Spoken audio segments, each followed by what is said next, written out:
Hi AstroLada family, welcome to the channel. My name is Cailin and today I'm going to be covering your February 2025 predictions for all 12 zodiac signs. So you can watch this horoscope for your ascendant, sun and moon sign.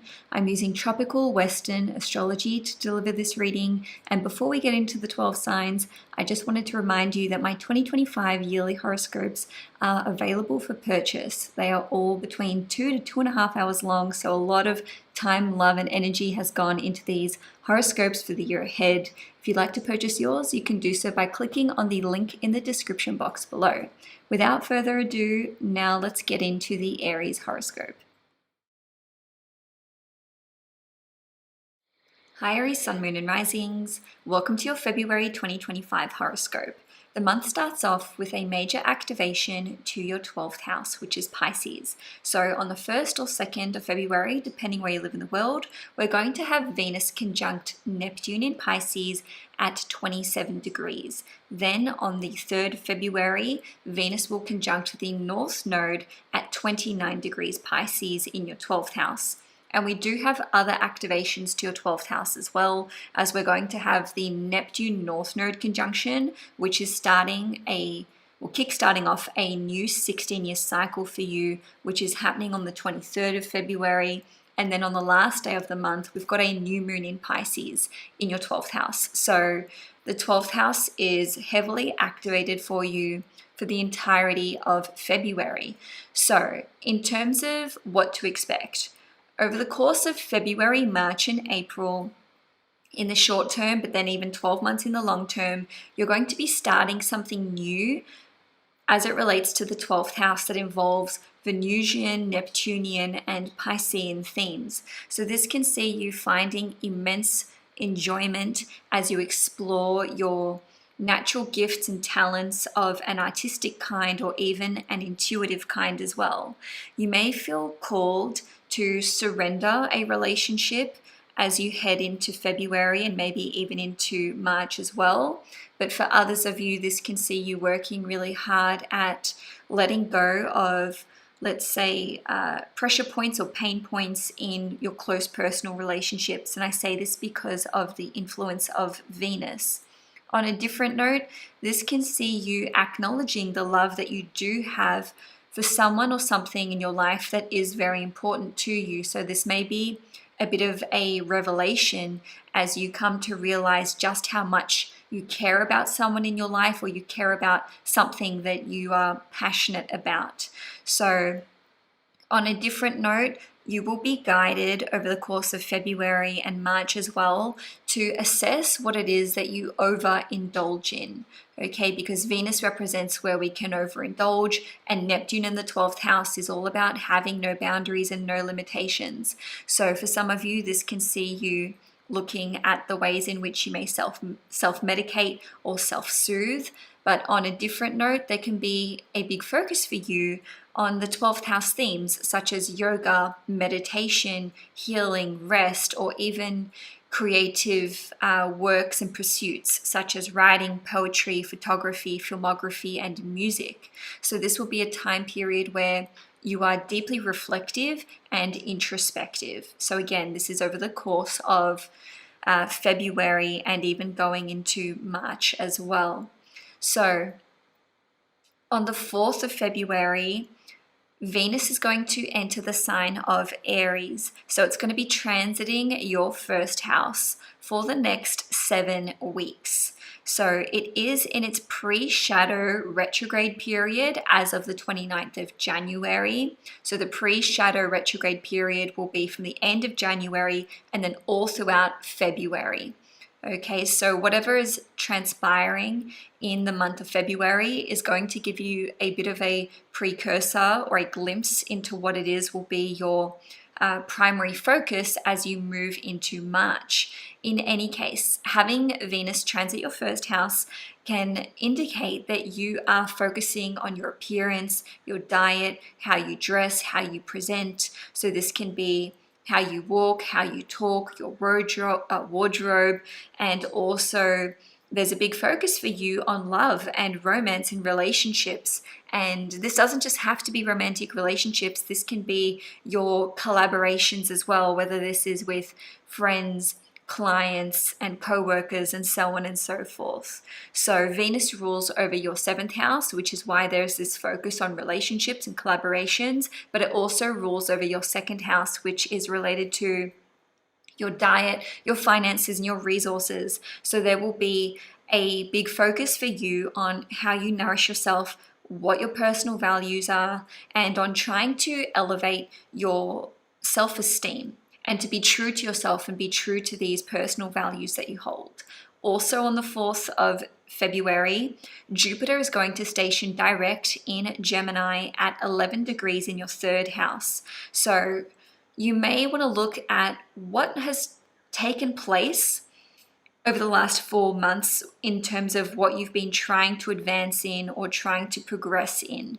Because with Jupiter having been retrograde for the last 4 months, since the 10th of October, this can indicate where you've wanted to move forward, but you may have felt like you don't have the education necessary or the help necessary, or maybe you've just felt like luck hasn't been on your side with Jupiter being retrograde. But come the 4th of February, with Jupiter being direct once more, and Jupiter's going to be direct for the rest of its time in Gemini. So that is until the 9th of June. This can see you now having momentum and feeling like you've got the green light from the universe when it comes to 3rd house themes, such as your educational studies, diplomas, short courses, content creation, communications pieces that you're working on. Maybe you're picking some studies back up, or you're receiving approval for enrollment into an education course or for some kind of diploma, or perhaps this is for an apprenticeship, or maybe you're finishing off an apprenticeship. On a different note, this can see you being approved when it comes to some kind of license or registration. Also, the 3rd house relates to siblings, extended relatives, friends, clients, sales, and it's also, let's say, a business house. So this can see there being a smoothing over of relationships, or feeling like you and these other individuals are now on the same team. You're able to advance things forward and come together. Just remember that Jupiter in Gemini is sextiling you. So at the end of the day, this is a positive, harmonious aspect that you are experiencing as an Aries. So on the 12th or the 13th of February, depending where you live in the world, we are going to have a full moon in Leo. So this will be at 24 degrees and it will be in your 5th house. So if you have a look up here on the screen, I've got the full moon chart up for you. And if you see those thick red lines, they represent the opposition that the full moon is making to Mercury in Aquarius, and the moon and the sun and Aquarius are both making this tight T-square to Uranus in Taurus. So straight off the bat, let me just say that this full moon is trining you as an Aries sun, moon, or rising. So this is a positive, harmonious aspect, especially if you are an Aries individual around 24 degrees, or even, let's say, 19 to 29 degrees if we give it a 5-degree orb. But if you have a look at that T-square, again with those thick red lines, that represents that there is a tension and a frustration to this full moon energy, which will be with us for a good 1 to 2 weeks before and after the full moon. Okay, so we are sort of under the influence of this full moon for most of February. So essentially, with the full moon taking place in your 5th house, this can indicate that there is some kind of conclusion being reached, or realization or epiphany or event, let's say, that connects to your love life. So love, romance, passion, sex, dating, these are 5th house themes. So what is coming up for you may be kind of unexpected.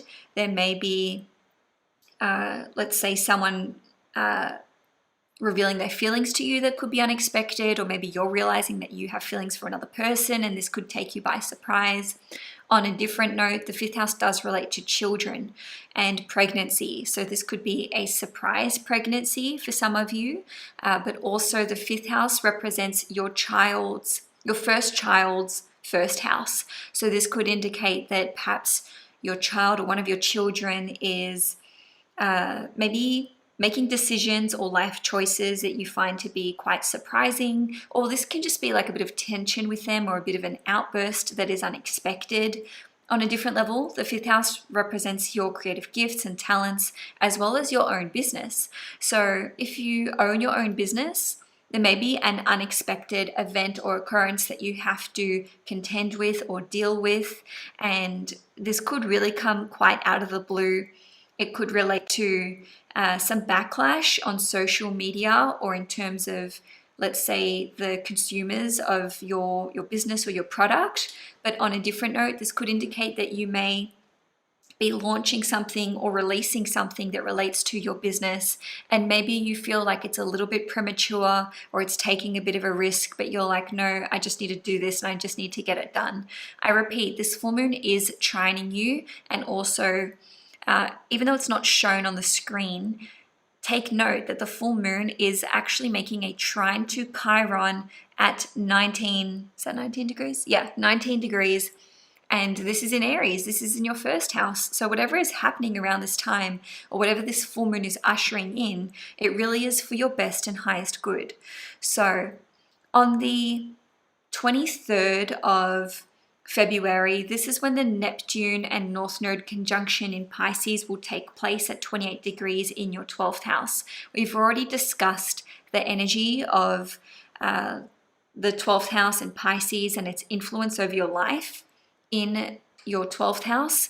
But just a note that this conjunction only takes place every 16 to 17 years, and the next one will be in 2041. So in February, possibly more towards the end of the month, you may be starting something new, or you may have a download, let's say an intuitive download for your vision for your future, or something that you want to manifest into your life. And this could be the beginning of a new 16-year chapter for you.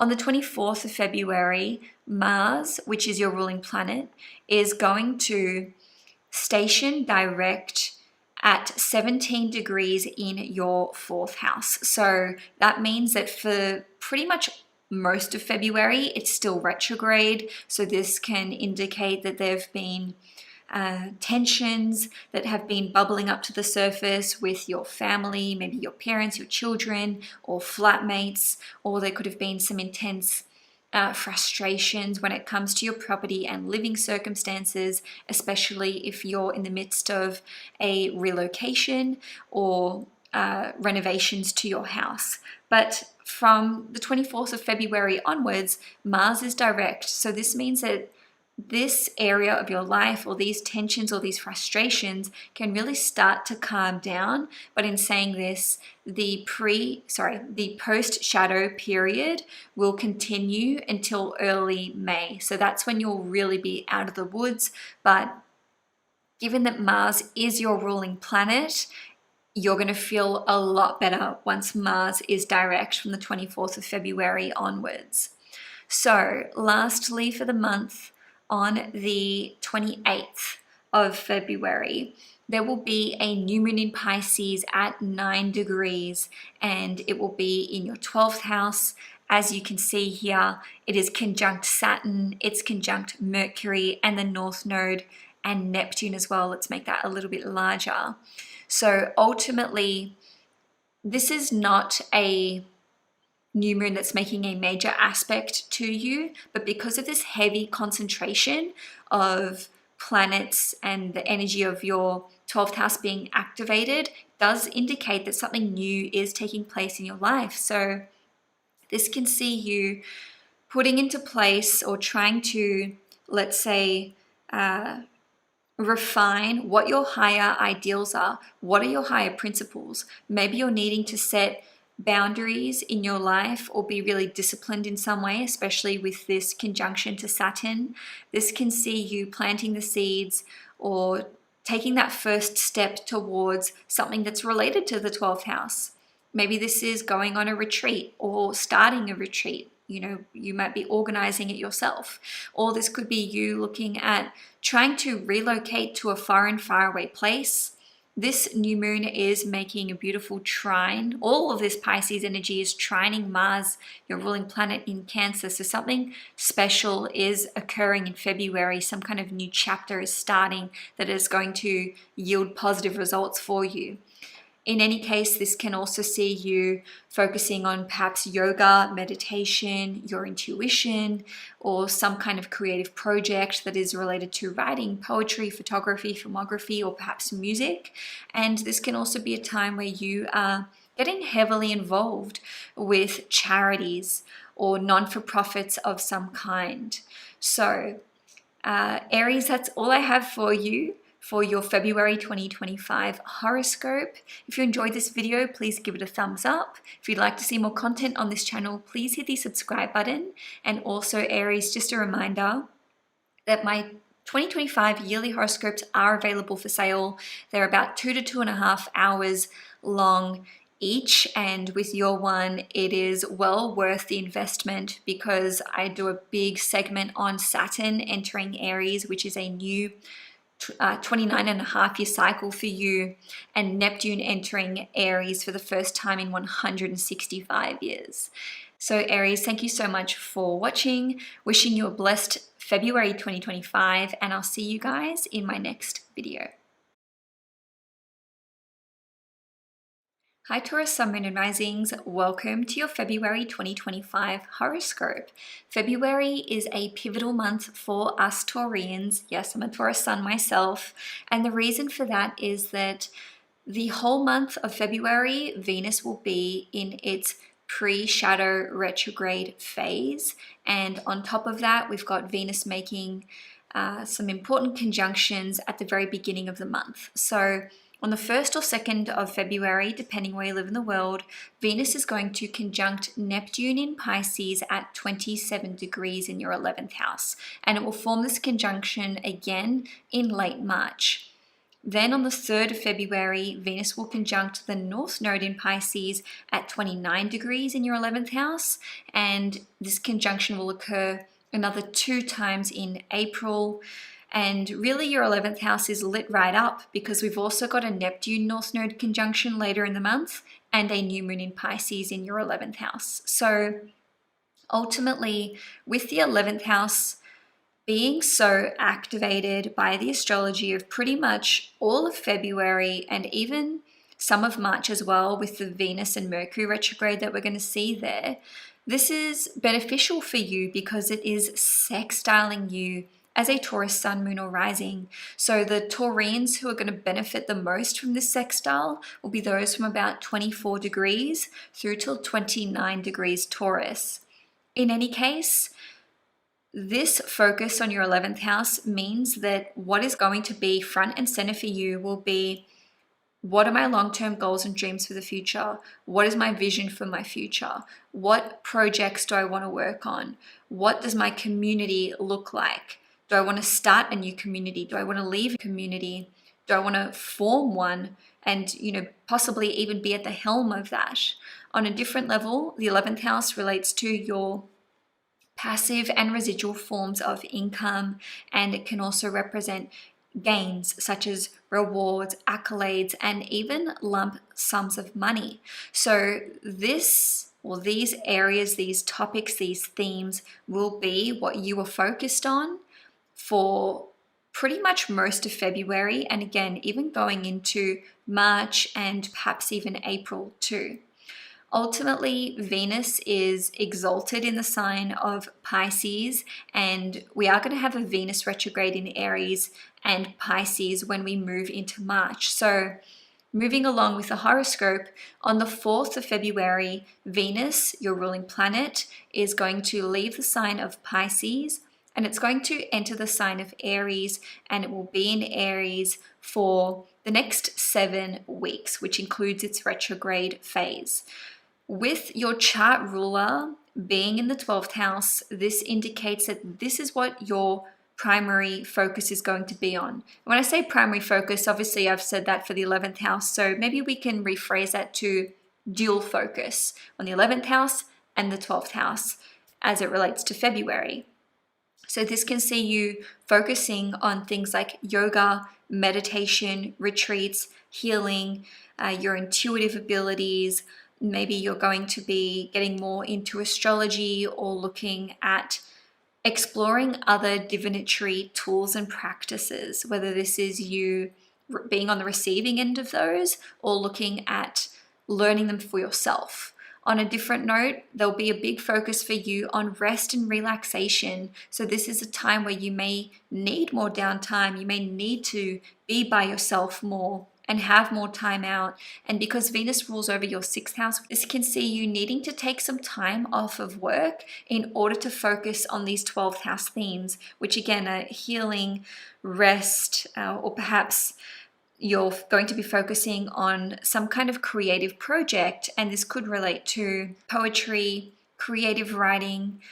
This could relate to film, photography, acting. And on a different note, maybe you're going to just be focusing on introspective work, introspective healing for yourself, and looking at overcoming unhealthy habits, unhealthy ways of being, or self-soothing, or trying to overcome an addiction. That's another way that you could be harnessing the energy of Venus in your 12th house. Also on the 4th, we're going to have Jupiter stationed direct in Gemini in your 2nd house at 11 degrees. So now that Jupiter is direct, after having spent 4 months being retrograde in your 2nd house, this can see you gaining momentum, or feeling like you're getting the green light when it comes to your finances and your resources. And with Jupiter having been retrograde in your 2nd house for the last 4 months since early October, this could have somehow capped your income or your ability to make money. On a different note, Jupiter being direct here can see you starting to make money from something that you have been putting effort into over the last 4 months.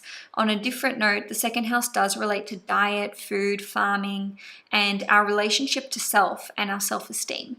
So perhaps you have been learning about farming, or trying to teach yourself how to cook, or educate yourself on things like nutrition and finances and resources and money management in general. So you may feel like you have now reached some kind of threshold of, let's say, knowledge or education when it relates to these themes. On the 12th or 13th of February, depending where you live in the world, we are going to see the full moon in Leo in your 4th house take place. So this is going to occur at 24 degrees. And as you can see here, the moon will be opposing Mercury in Aquarius, and it's making this big T-square, very tight T-square, to Uranus in Taurus, and that is at 23 degrees. So full moons are all about the end of a cycle, or something reaching completion or fruition, or something coming to light. Because this is occurring in your 4th house and it makes this tight square to you, to me, this indicates that there may be unexpected events or happenings with respect to your property and living circumstances, your family life, your dynamics with your family, whether these are parents, children, or perhaps even people that you live with. And for some of you, this could indicate that you are going to be relocating or having a change of address and living circumstances, which can come about quite abruptly. And with the energy of this full moon, it will be active for 1 to 2 weeks before and 1 to 2 weeks after the full moon. So pretty much the entirety of February, you are under the influence of this full moon. So on the 23rd of February, Neptune and the North Node will form a conjunction in your 11th house, and this will be at 28 degrees, which is sextiling you. So this is actually indicative of a new 16-year cycle that is taking place. We have already talked at length about the 11th house. So just to recap, this is about your long-term goals and vision for your future. Okay, so this is about your community, passive forms of income, and perhaps even collaborating with other people. Now, on the 24th of February, Mars is going to station direct in Cancer in your 3rd house at 17 degrees, and this is sextiling you. So this energy hasn't been as difficult for you to handle as a Taurus as it may have been for, let's say, the cardinal signs. But in any case, this can indicate that if you've had conflicts or disagreements with siblings, extended relatives, friends, clients, co-workers, these issues can calm down and, eventually peter out as we get further and further away from the 24th of February. So, for pretty much the first 3/4 of the month, this energy still could have been at play for you, but come the end of February, these tensions can dissipate. On a different note, this can see you having a breakthrough when it comes to education, qualifications, communications, whether these are written or oral, and this can be content creation online as well, and business matters can finally advance. So if you've experienced some kind of plateau in your business, then with Mars finally being direct, you can feel like your business is moving forward again and you've got more momentum or more willpower to keep going with some kind of project.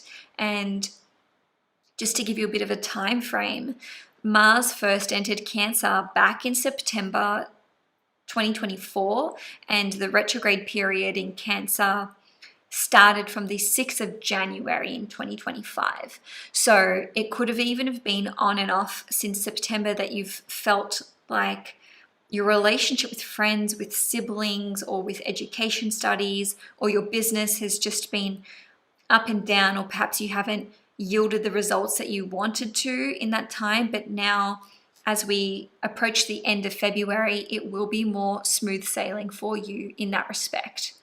On the 28th of February, we've got a new moon occurring in Pisces, and this is going to be at 9 degrees, and it is in your 11th house. So again, there's this focus pretty much the whole month on 11th house themes for you. So new moons are all about planting the seeds, starting something new, starting a new chapter somehow in our lives. So we've already touched on it, but to me, this looks like forming some kind of new long-term goal or vision for your future, or committing to a project, committing to a community goal, maybe starting a community as well, or joining a community.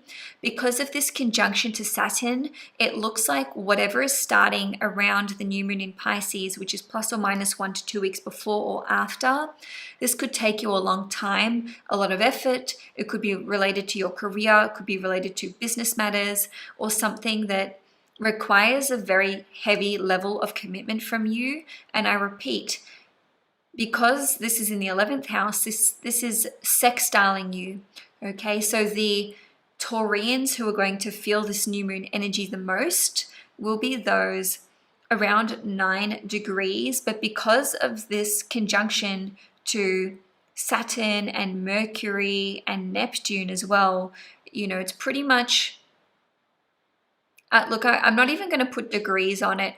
If you feel it, you feel it. And I'd love to know how this is impacting you, fellow Taurians. So thank you so much, Taurus, for tuning into your February horoscope. If you enjoyed this reading, please give it a thumbs up. If you'd like to see more content on this channel, please hit the subscribe button. Also, Taurus, just a quick note, I have released my 2025 yearly horoscopes for sale. So if you're wanting to purchase yours, you can do so by clicking on the link in the description box below.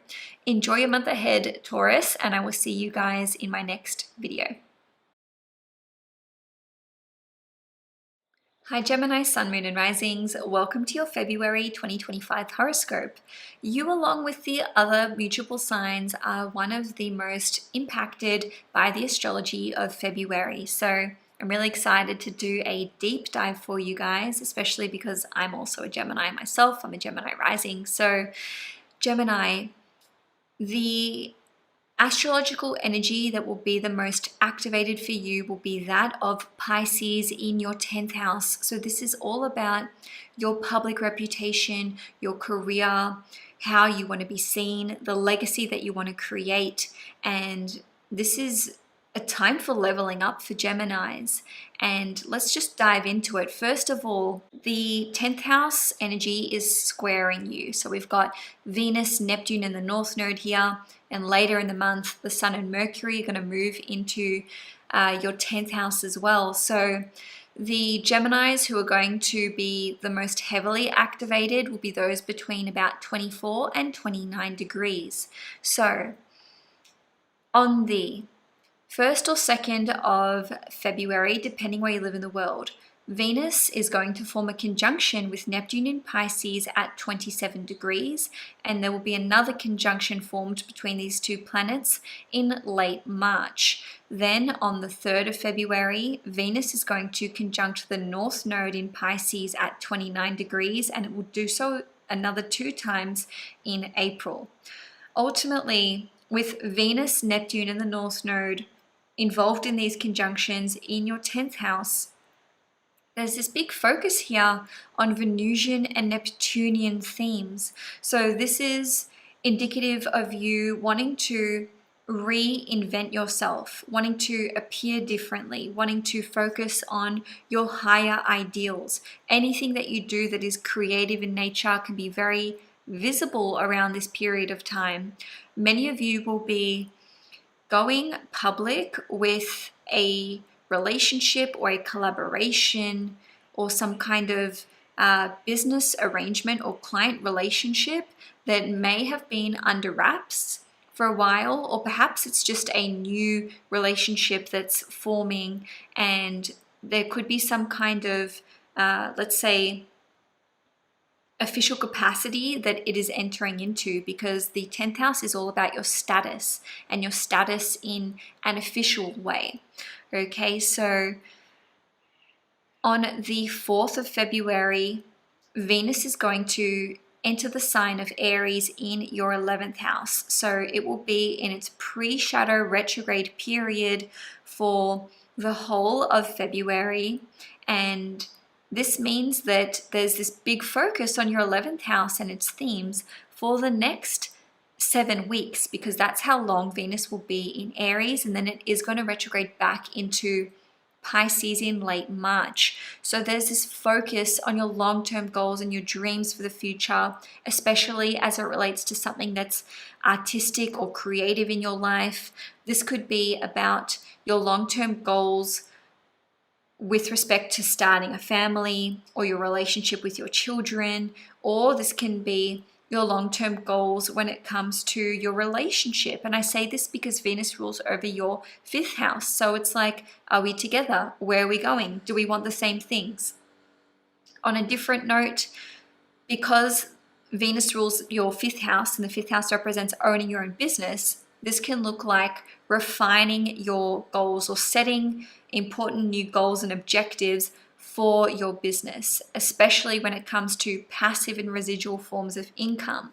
The 11th house rules over passive and residual forms of income as it is, so this can be a core focus for you over the next, not just 7 weeks, but even through till May, because we do have the post-retrograde shadow period as well on the other side of the retrograde, okay? So lastly, the 11th house rules over your wider network and your community. So this can see you forming a new community or joining a new community. And the 11th house is related to your social media platforms and presence. So you can be thinking very hard about maybe doing a rebrand, actually, because we've got this heavy focus on your 10th house and your 11th house just in terms of the retrogrades with Venus and Mercury moving into March, as well as this Aries influence and Piscean influence. Not to mention in March, we've got 2 eclipses. So we've got this heavy activation of the houses in your chart, which are very visible, very public, and very active in nature. Also on the 4th of February, Jupiter is going to station direct in Gemini in your first house at 11 degrees. Phew, this is a massive relief for Geminis. I know a lot of us have been experiencing stagnation or just having a lot of energy and not being able to channel that in appropriate ways. So it may have felt like there've just been these roadblocks that have been in getting in the way, really, of what you want to achieve in your career, in your vocation, and also in your personal relationships as well. Why? It's because Jupiter rules over your 10th house, and it also rules over your 7th house. So as we move into early May with Jupiter now being direct over the course of, did I say May? I didn't mean to say May. With Jupiter now being direct as of the 4th of February, the next few months, so between early February and even early June, which is when Jupiter's going to finish up in Gemini, can be where you're making critical, important, long-term decisions about your relationship. Romantic, marriage, business partnerships, client relationships, the services that you offer. Okay, that's one way to look at it. But also with Jupiter ruling over your 10th house, this can be about your career. And this can also be about your property and living circumstances, because we are going to be having eclipses in your 4th house and your 10th house, and all of this is squaring you. So whenever we're looking at the 1st house, this is really about, what do I want to do? What path do I want to take? What action do I want to take? What do I want to be known for? What's next?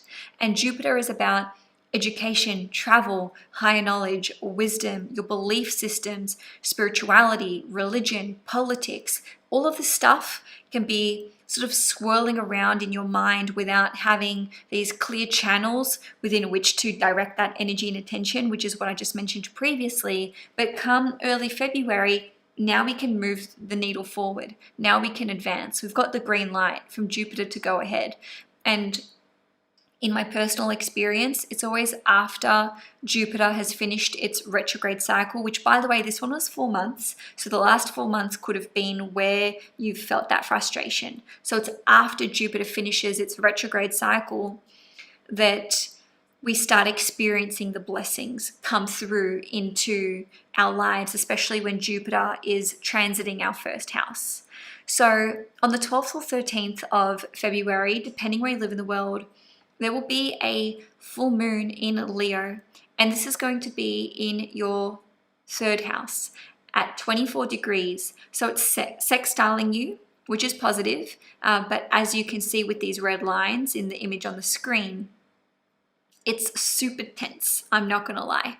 This full moon is opposing Mercury very tightly, which is Gemini's ruling planet. And this is indicative of the, let's say, effects of the full moon. So when it involves our chart ruler, it makes it more potent somehow. And all of this is squaring Uranus and Taurus in the 12th house. So this can unfold as unexpected events and occurrences as it relates to your relationships with siblings, friends, extended relatives, co-workers, or clients. Or this can be unexpected happenings as it relates to business deals, contracts, and sales, or perhaps your travel plans, because we've got the 3rd house, which is local short-term travel, but then we've got Mercury, your ruling planet, which is in the 9th house, which is more international travel. Okay, so, and also the square to Uranus in the 12th house, this is far and far away places.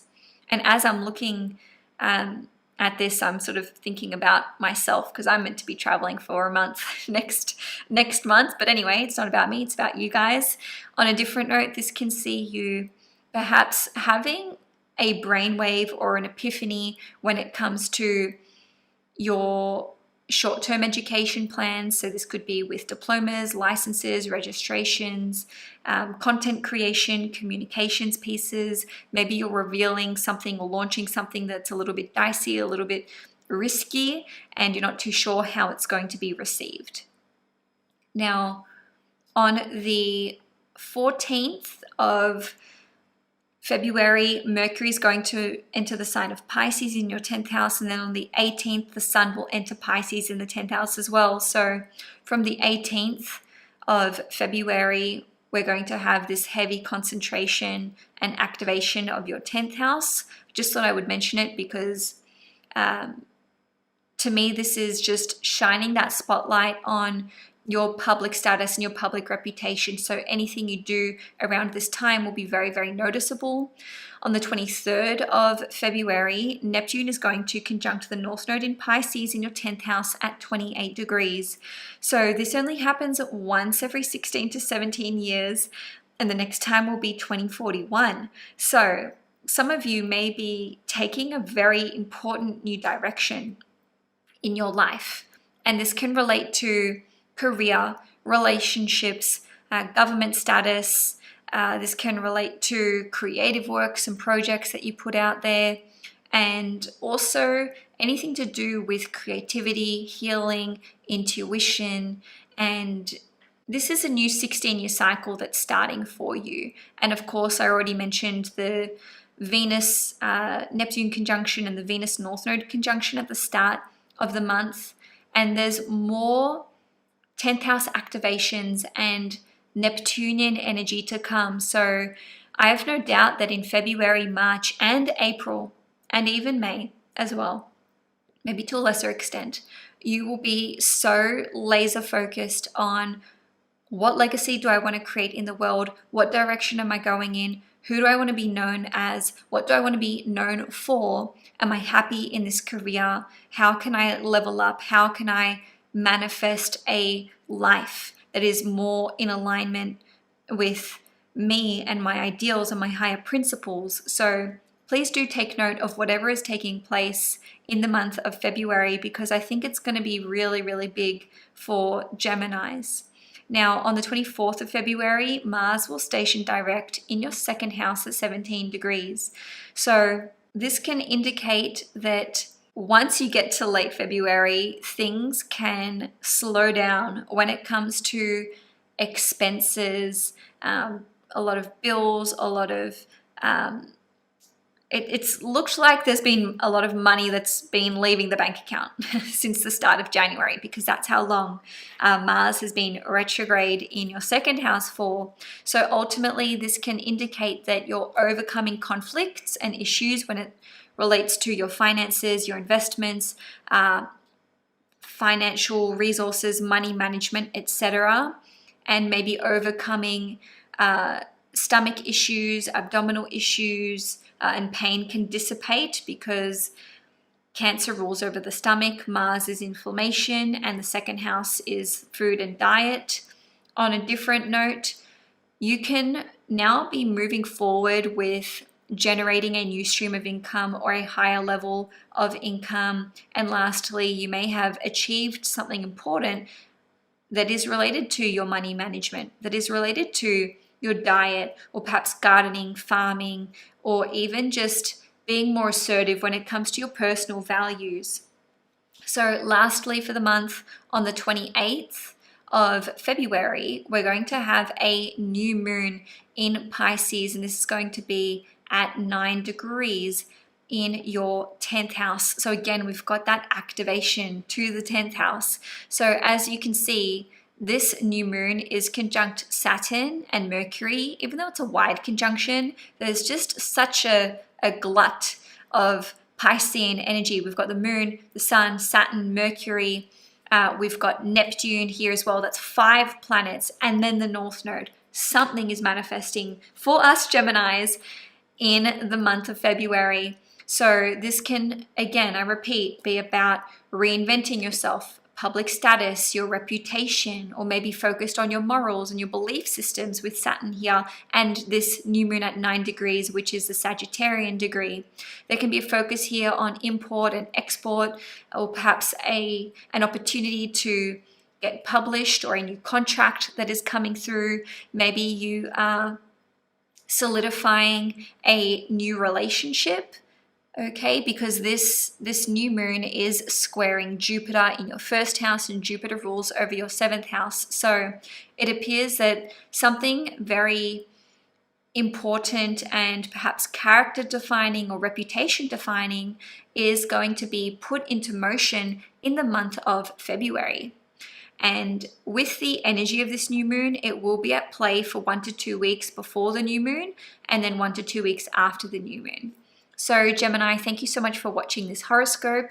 If you're wanting more content from me and you don't want to wait till March, I've actually got my 2025 yearly horoscopes available for sale. So you can purchase yours by clicking on the link in the description box below. But in any case, Gemini, thank you so much for tuning into your February horoscope.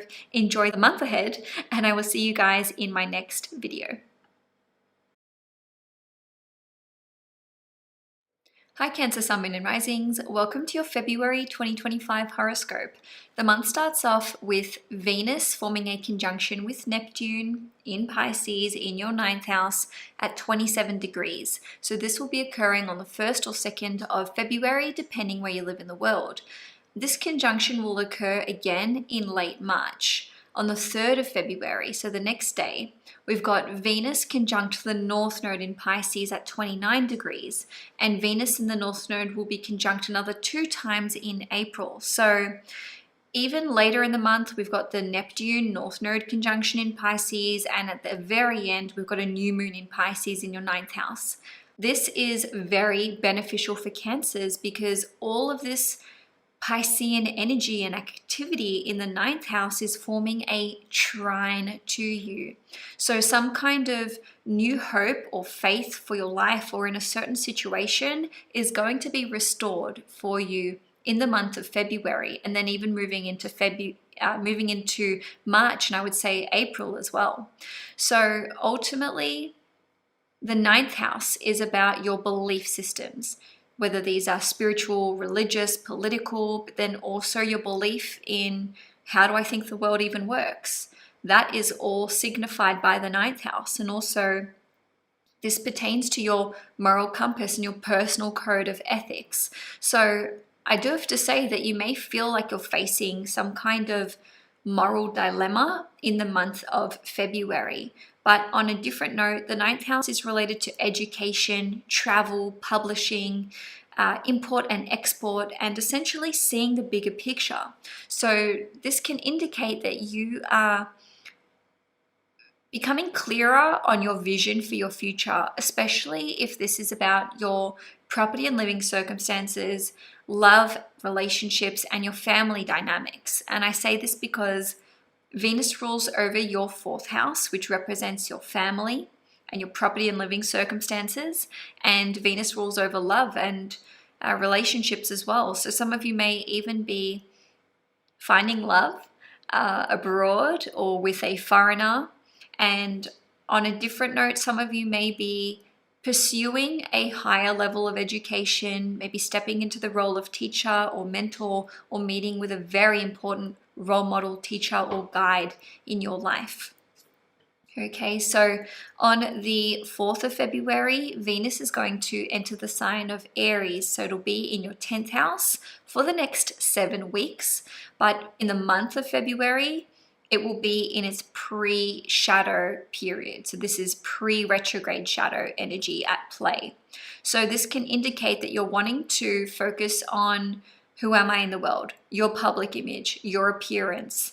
And this can also indicate that you are thinking about making very important decisions that relate to your family, your property and living circumstances, your long-term goals for the future, with Venus ruling over your 11th house, as well as love and relationships. So this is a time where you can be looked upon favorably. So you may be looking at what's next in my career, and what is the best way that I can present myself out to the world that is going to have a positive effect on my life. And I don't mean that in a superficial way, because the 10th house is our highest level of responsibility that we can attain. Okay, so this is actually about your legacy and what you want to create for yourself in your life in the future. And this will be a big focus for you over February, March, April, and even some of May as well, because we've got this heavy retrograde energy, the pre-shadow, the retrograde itself, and then the post-shadow period, plus we've got Mercury following almost the exact same trajectory as Venus. Also on the 4th of February, Jupiter will station direct in Gemini, and this will be in your 12th house at 11 degrees. So Jupiter in the 12th house is all about connecting more to your intuition, healing, taking time out for yourself, allowing yourself to rest if you need to rest, relax if you need to relax. And this can also indicate that socializing has taken a bit of a backseat, or perhaps your work life has taken a bit of a backseat. And I say that because Jupiter rules over your 6th house. Okay, so to me, your 6th house being Sagittarius. So this can indicate that you are focusing on healing modalities, the esoteric realms, the fine arts, maybe meditation, yoga, film, photography, perhaps working on a creative project behind the scenes. So you're getting ready to release something out into the world. This can indicate that you're going to be ready to launch when Jupiter is actually in your 1st house. So conjunct your ascendant, or perhaps conjunct your sun or your moon. At the very least, we're sort of waiting until the 9th of June when Jupiter will enter Cancer, which is going to be so chef's kiss for Cancerians, because this is when the biggest blessings are going to come into your life that we see in a 12-year cycle, typically speaking, because that is how long it takes for Jupiter to get through all 12 signs. So Jupiter here in your 4th house can indicate that over the last 4 months, you've been overcoming self-limiting beliefs, overcoming blockages, successfully dealing with fears and insecurities and things coming up in your shadow self or your shadow side. And also, after Jupiter is direct, this can indicate that your health can actually improve, or you can experience a significant healing in your life. For some of you, this will be on a physical level because Jupiter rules over the 6th house. But for others of you, this can be on a spiritual level with Jupiter ruling the 9th house, or on an emotional level. So on the 12th or 13th of February, we're going to have a full moon in Leo, and this is going to be in your 2nd house at 24 degrees. So it is making this tense opposition to Mercury in Aquarius, in your 8th house, as well as a tense square from Mercury and the moon to Uranus in Taurus, and that is in your 11th house. So to me, this full moon looks like unexpected events occurring, unexpected happenings that are quite surprising, that maybe take you off guard. So this can be unexpected expenses, changes to your income, your finances, your resources, perhaps eating something that doesn't agree with you with the full moon in your 2nd house, because the 2nd house rules over your diet.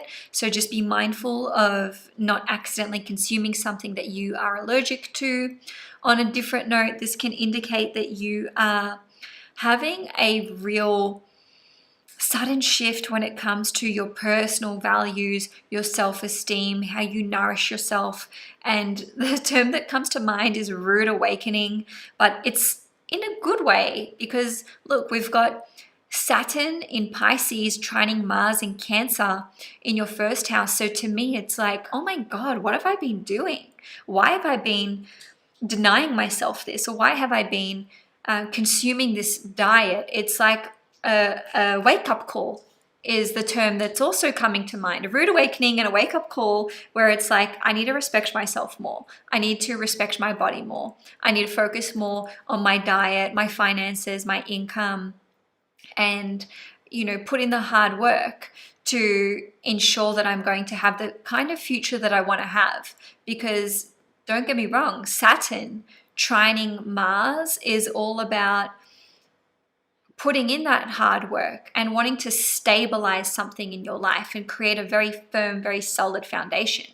So the energy of this full moon can be with you 1 to 2 weeks before the full moon occurs and 1 to 2 weeks after. So it's sort of like a kind of the whole month of February, we're going to be experiencing that energy. So on the 14th and the 18th of February, respectively, Mercury and the Sun are going to enter the sign of Pisces. So now we've got this massive trine that is happening from your 9th house to Cancer in your 1st house, and even to Mars in Cancer at that. So we've got, let's see, Mercury, the Sun, Neptune, Saturn, and the North Node. So there's such a heavy concentration of this energy that's trining you. So you're going to feel like things are getting a lot easier as we progress through the month, and especially as we get to the end of the month. In any case, though, on the 23rd of February, Neptune will form a conjunction with the North Node in Pisces in your 9th house at 28 degrees. This only happens once every 16 to 17 years, and the next one is in 2041. So this is a new 16-year cycle that is taking place. We've already focused a lot on what the 9th house energy means, but essentially this can be a new chapter when it comes to travel, maybe relocating abroad or even interstate as well. This can indicate there's a new chapter starting with education, teaching, mentorship, also your higher principles, your belief systems, whether these are religious, spiritual, political, etc., or maybe even looking at getting published. So on the 24th of February, Mars will finally be direct in the sign of Cancer in your 1st house at 17 degrees. So this will be a big sigh of relief for you Cancerians, because Mars has been retrograde in Cancer since the 6th of January, and in fact it first went retrograde in Leo on the 6th of December in 2024. So this can indicate that you're overcoming a period of frustration, tensions, running high, or just feeling kind of tense within yourself. Maybe you will have cultivated more assertiveness during this time, or willpower, or erected stronger boundaries. You may have achieved, or you may achieve something very important which relates to your career during this time, because you do have Mars ruling over the 10th house, or perhaps you're starting your own business or launching a new service, or there's something new that you are starting with your business, because Mars rules over your 5th house. The 5th house also rules over love, romance, and children. So this can indicate that issues that you've been experiencing with one of your children can start to settle down, or perhaps with your significant other.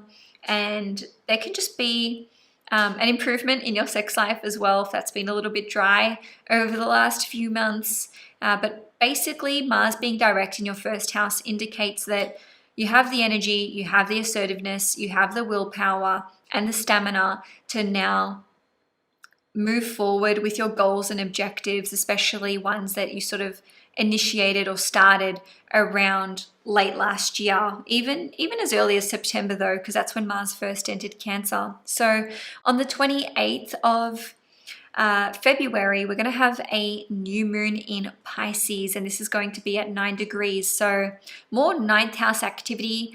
9 degrees is the Sagittarius degree, so we're kind of doubling down on that 9th house Sagittarian energy. So with this new moon, it is conjunct Saturn, Mercury, the North Node, and Neptune, and it is squaring Jupiter in Gemini, but it is also trining Mars in Cancer, which is the key point here. So very, very supportive energy for you Cancerians. And I repeat, this looks like a new chapter that's starting for you as it relates to travel, education, your belief systems, having more faith, more optimism, more hope for your future, getting clearer on what your vision is. What do you want to manifest? What do you want to bring into your life? What do you want to concretize? So this is all about taking that first chapter, that first step in your life towards this chapter. Okay, so February is the start of a brand new chapter for you. I have no doubt about that. And so Cancer, thank you so much for tuning into your February horoscope. Just letting you know before we sign off today that I've got my 2025 yearly horoscopes available for sale. Each one is 2 to 2.5 hours long, and in yours I do a big juicy segment on Jupiter transiting Cancer in your first house. So if you wanted to purchase yours, you can do so by clicking on the link in the description box below. In any case, Cancer, thank you again for watching your February horoscope. Wishing you many blessings for the month ahead, and I will see you guys in my next video. Hi Leo, Sun, Moon, and Risings. Welcome to your February 2025 horoscope. The month begins with a couple of conjunctions in your 8th house, which is really setting the tone for the rest of the month, as your 8th house is highly activated in February. So on the 1st or 2nd of February, depending where you live in the world, Venus and Neptune are going to be conjunct in Pisces at 27 degrees in your 8th house. They will form this conjunction again in late March. Then on the 3rd of February, so just right afterwards, we've got Venus conjunct the North Node in Pisces at 29 degrees, and Venus will conjunct the North Node another 2 times in April. So whatever is starting in February, it's going to really persist throughout March and April and even May as well. Ultimately, your 8th house is all about your mutual resources. So this represents the combined bank accounts or resources that you have with other people. It represents your significant other's income. It also rules over things like inheritances, taxes, insurance money as well. And the 8th house rules over psychology, healing, and anything to do with the occult. So there can be big focus on these topics and these themes, especially at the beginning of the month. The 8th house is also associated with vulnerability and intimacy, and therefore sex as well. So some of you may be starting a new sexual relationship with another person in February, and if you're already in a relationship, this can be a big focus for you and your significant other. The 8th house is also associated with transformation as well as crises too. So there may be unexpected turns of events that occur throughout the month of February. And I say this because we've also got the Neptune North Node conjunction happening later in the month, as well as the new moon. And these are both in Pisces. So your 8th house is lit right up for all of February. Okay, so in the first few days of the month, you may be making important decisions with another person about how to invest your resources, or maybe this is you talking about combining your resources, opening a bank account together, or purchasing an asset or some kind of investment, or even looking at selling one or more of these off. On the 4th of February, Venus is going to enter the sign of Aries. So for the month of February, Venus will be in its pre-shadow retrograde phase, and Venus will actually spend the next 7 weeks in Aries in your 9th house, which is awesome for you guys because it's going to be trining you, and a trine aspect is helpful, beneficial energy. So you're one of the lucky signs who is going to be experiencing this positive aspect that Venus is making to you for nearly the next 2 months. So 7 weeks, we should say. So this indicates that there is a big focus for you on travel, education, your belief systems, whether these are political, spiritual, religious, or perhaps a look at your moral compass.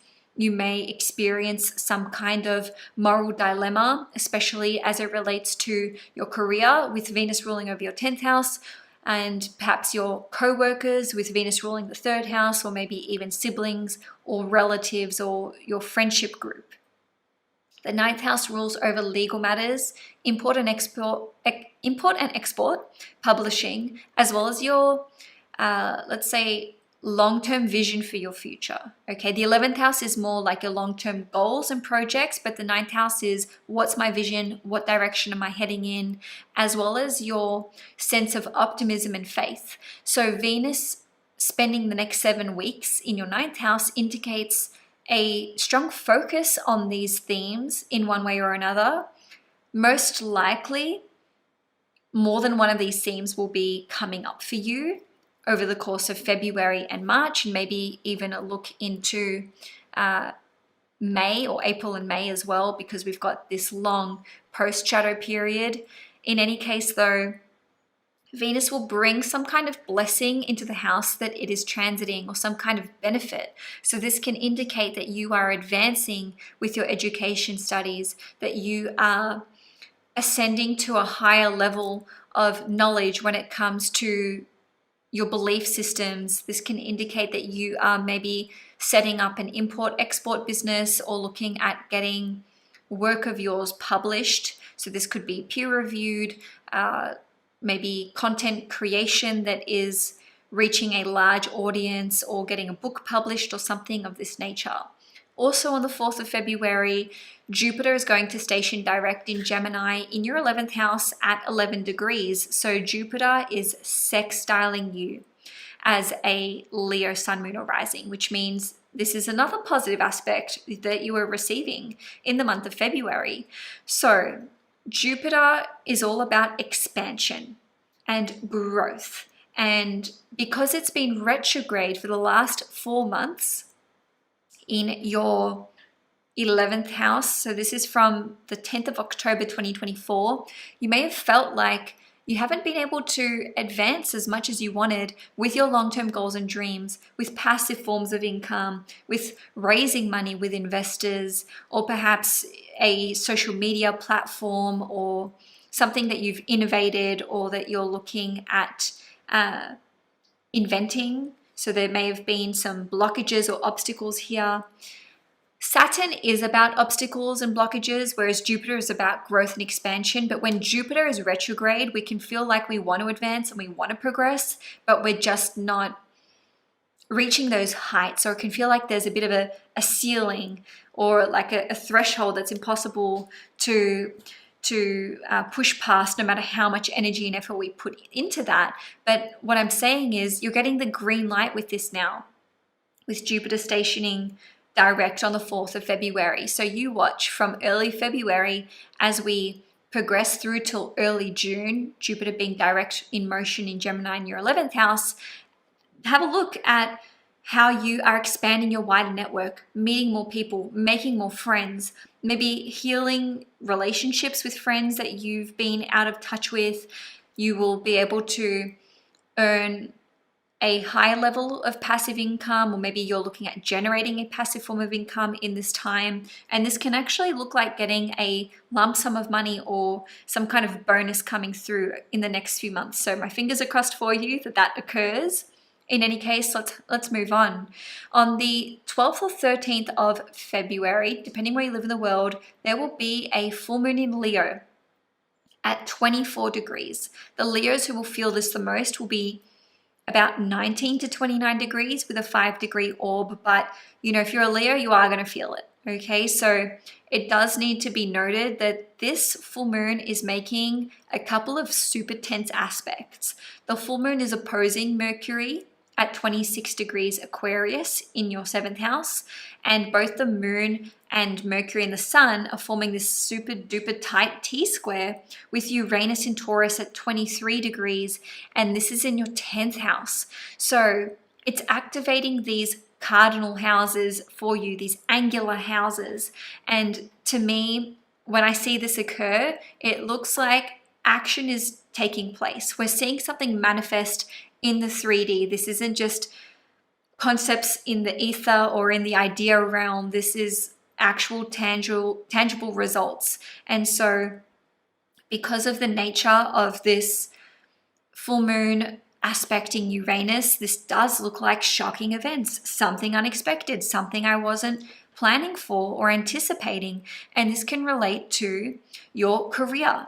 Maybe there is some kind of announcement that comes from the top down at your workplace. Maybe your boss is leaving. Maybe there's like a restructuring that's occurring, or a contract that's kind of going bust, or a project, especially because we've got Uranus. So maybe this is, affecting the work community. On a different note and a more personal note, this can indicate that people are surprised by the action that you're taking because the full moon is in your house, in your first house. Okay, so you could be making important decisions and choices as it relates to your personal relationships. So this can be with your spouse, with your significant other, with a friend, or this can be with a client or with a contractor or someone that you collaborate with. People can be surprised by how you're presenting yourself, how you dress, how you talk, how you walk. So it's like you're maybe coming off different. Okay, so on a different level, I would just say that people can find what you're saying to be quite shocking because Mercury is in your 7th house and the full moon's in your sign. So what you're communicating to other people, they could be like, whoa, that's, really intense, or they could just have differing views to you. I'm not saying don't act how you want to act or don't say what you want to say. By all means, you do you. But just note that whatever takes place around the full moon, it can affect your reputation, whether this is at work or with your friends or with your co-workers or even online. So do just keep that in mind for around the 12th or 13th of February, even plus or minus 1 to 2 weeks before or after. So moving along, on the 23rd of February, Neptune is going to make a conjunction to the North Node in Pisces in your 8th house at 28 degrees. This only happens every 16 to 17 years, so it's no big deal. Just kidding. It is a big deal. It's a new 16-year cycle that's starting for you because we will not see this conjunction take place again until 2041. And that at that time, it'll be in Taurus. So this is the only time in our lifetime that we're going to see Neptune conjunct the North Node in Pisces. So we've already talked about the influence of the 8th house, right? To me, this looks like important decisions that you are making or a new chapter that's taking place when it comes to your mutual resources with other people, the money that you, or the resources that you receive from other people or that you combine with other people. This is also indicative of a great healing that can take place in your life. So an energetic shift or transmutation of stuck, stagnant energy. In fact, you may want to make time to focus on your healing in some way around the 23rd of February. And this can also indicate that you are feeling closer than ever before to your significant other, and you really are under the influence of Neptune and Pisces for the entirety of February, because we've also got a new moon in Pisces as well. So you will just need to be mindful that people are not taking advantage of your resources as well. So I did just want to make that little note there. On the 24th of February, Mars is going to station direct in the sign of Cancer in your 12th house at 17 degrees. So this can indicate that you have, or you will, be concluding a period of deep introspective work and looking at how am I self-sabotaging? How am I potentially playing the victim? How have I allowed others to cross my boundaries? Or how have I let certain fears and insecurities run rampantly throughout my life and how has this affected me subconsciously? Because the 12th house is your subconscious. So Mars here is about getting to the bottom of what are my subconscious beliefs? What are my fears? What are my insecurities that are at the root of something in my life not advancing the way that I want it to, especially with family, especially with your property and living circumstances, with Mars ruling the 4th house, and especially with your vision for your future. And I would say that this is actually more about you connecting to a higher level of faith and optimism. And I don't even mean in a religious sense. I just mean in terms of trusting that you're not an unlucky person. Okay, and I just want to say something here. Leo has Cancer in the 12th house. That is your 12th house sign. So the moon rules your 12th house. And the moon represents your soul and your family and your property and living circumstances. So Leos can actually be extremely affected by their subconscious fears and insecurities because their emotions rule their subconscious house. And so if you don't take a look at that, then that can actually be influencing your life in a way where you feel like you're not as lucky as you should be, or luck's not on my side. So I didn't even have a note in this horoscope for you to say that, but I just felt really inclined to do so. Another way that this can play out is that you are finally advancing with a creative project that you've been working on behind the scenes. So this could be possibly something scientific with the 12th house, or maybe something creative as well. So lastly, for the month, on the 28th, there will be a new moon in Pisces, and this is going to be in your 8th house. So again, that heavy activation of the 8th house is at play. This particular new moon is at the Sagittarius degree, which I quite like because it indicates this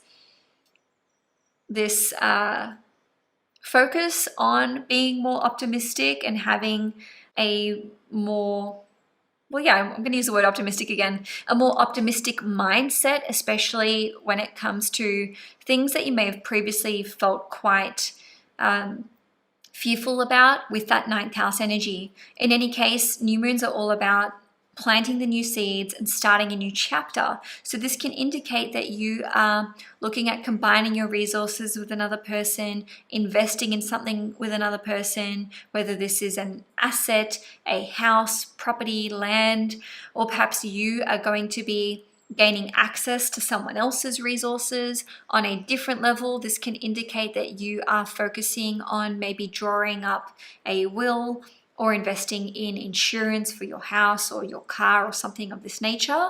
Also, the 9th house is related to intimacy and vulnerability. So this can see you feeling more comfortable in getting close to other people, or perhaps even deepening your connection with your significant other. And to me, this also indicates that you are having a balanced approach and mindset to overcoming fears and insecurities in your life. And so the 8th house and the 12th house are both related to fears and insecurities, which is why I'm mentioning it twice. But ultimately, all of this Piscean energy is trining Mars in Cancer, okay? And it is also squaring Jupiter in Gemini. So this is about being more objective, but then also feeling motivated and comfortable to take risks and to try and initiate some kind of growth and advancement in your life when it comes to your long-term goals and your long-term projects, with Jupiter being in your 11th house. And so Leo, thank you so much for listening to this horoscope. If you enjoyed this video, please give it a thumbs up. Also Leo, I do have my 2025 yearly horoscopes available for sale, so if you'd like to purchase yours, you can do so by clicking on the link in the description box below. Thanks Leo, have a great February, and I will see you guys in my next video. Hi Virgo, Sun, Moon and Risings. Welcome to your February 2025 horoscope. This month, your sign is so activated by all of these conjunctions and all of this astrological energy that is taking place in your 7th house in Pisces, which is opposing you. So even if you don't have a drop of Pisces in your chart, trust me, February is a mover and shaker month for you. On the 1st or 2nd of February, depending where you live in the world, Venus is going to conjunct Neptune in Pisces at 27 degrees in your 7th house. It will make this conjunction again in late March. On the 3rd of February, so straight after, Venus is going to conjunct the North Node in Pisces at 29 degrees, and it will also conjunct the North Node another 2 times in April. Later in February, we've got the Neptune North Node conjunction in Pisces at 28 degrees, which only happens every 16 to 17 years. And then on the last day of the month, we've got the new moon in Pisces at 9 degrees. So I will say that the Virgos who would be the most impacted would be those from about 24 up till 29 degrees. But in saying that, I do think that no one will be immune from the activation to the 7th house. So in a one-liner, I'm just going to say February is all about your personal one-to-one relationships. This can be romantic, business, friendships, clients, as well as important contracts that are being signed. Okay, so with these conjunctions between Venus and Neptune and Venus in the North Node in the first few days of the month, some of you may be looking at entering into a new relationship or taking your existing relationship to a new level, to another level. Okay, so this looks like definitive decisions could be made, and also with that conjunction to the North Node, you may feel like you're taking a risk. I'm taking a risk by entering into a relationship with this person. I'm taking a risk by ending a relationship with this person, or by going into business with this person. But also this can feel like a really exciting time for you as well. Ultimately, Venus is exalted in the sign of Pisces, which means it loves to be there, and Neptune is in its home sign of Pisces. So other themes that can be coming up for you around early February, or even throughout the rest of February, could be on love, relationships, self-worth, what you value, but then with respect to your relationships with other people. Do I feel loved? Do I feel valued? Do I feel that there's equal give and take in this partnership or in this arrangement?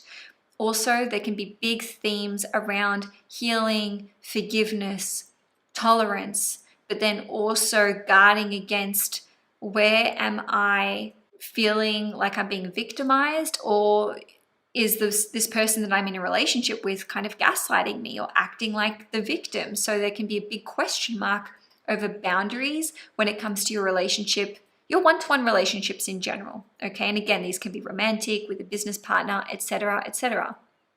On the 4th of February, Venus is going to enter the sign of Aries, and it will be there for the next 7 weeks. And during that time, as of early March, there will be a retrograde motion or retrograde phase as well. It does have to be said that for the whole of February, we are in the pre-shadow period for Venus retrograde. In fact, this started at the end of January, very end of January. So Venus is wanting to bring harmony, peace, and balance into whatever house it's transiting, but especially when it has this long stay in one of these signs, which is what occurs when we've got Venus retrograde. So this is all about your mutual resources. And the 8th house also rules over things like insurance money, inheritances, taxes, anything to do with the occult, but also hidden fears and insecurities could be coming up around this time. And the 8th house is related to intimacy, vulnerability, sex, and also crisis. So crisis and transformation, and these really do go hand in hand.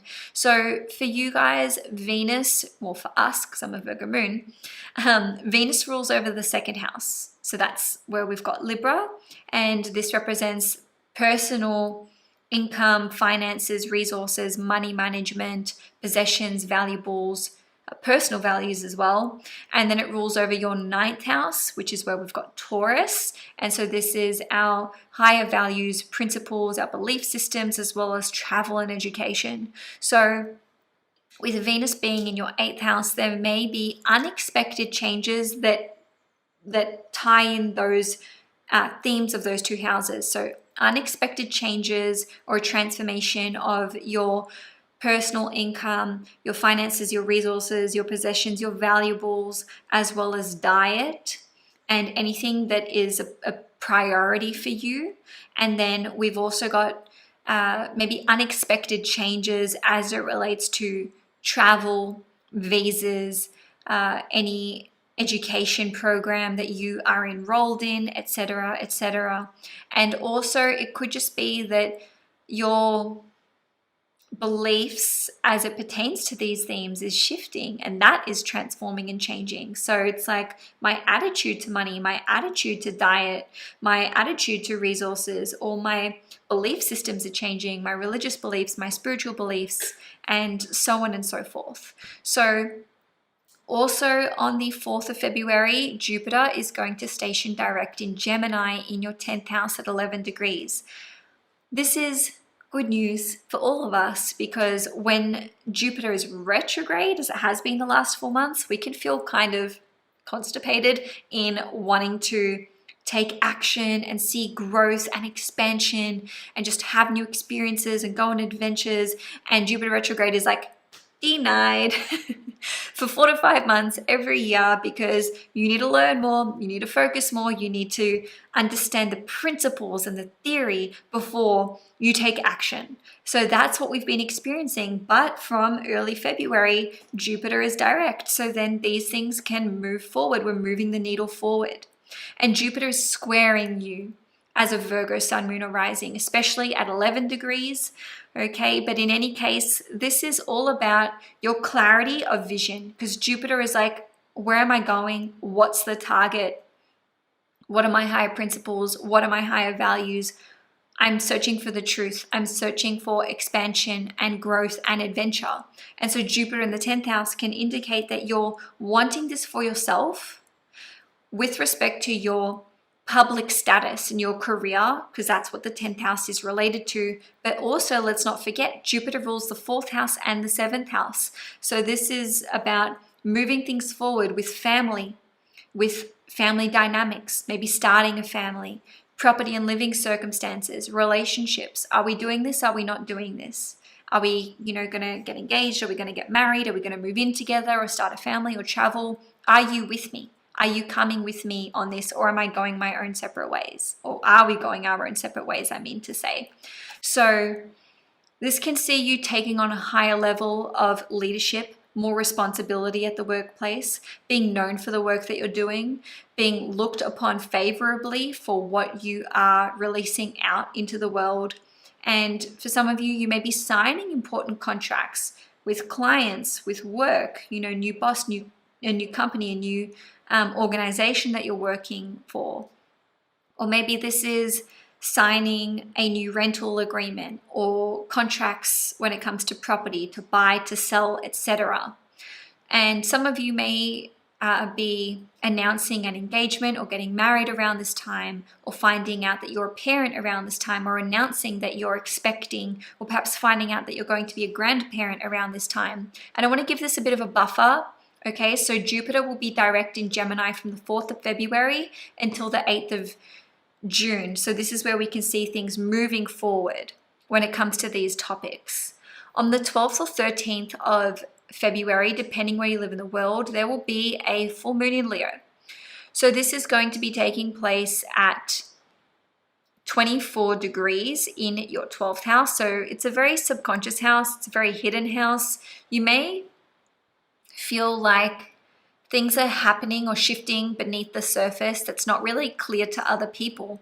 But if we have a look closer, this full moon in your 12th house is actually opposing Mercury, which is your chart ruler in your 6th house. So this can be an epiphany or a download when it comes to, how can I make healthier choices in my life? What do I need to overcome in the way of self-sabotaging behavior, daily habits and routines that are not supportive of me and my health and experiencing vitality? And for some of you, this can be a look at overcoming certain addictions.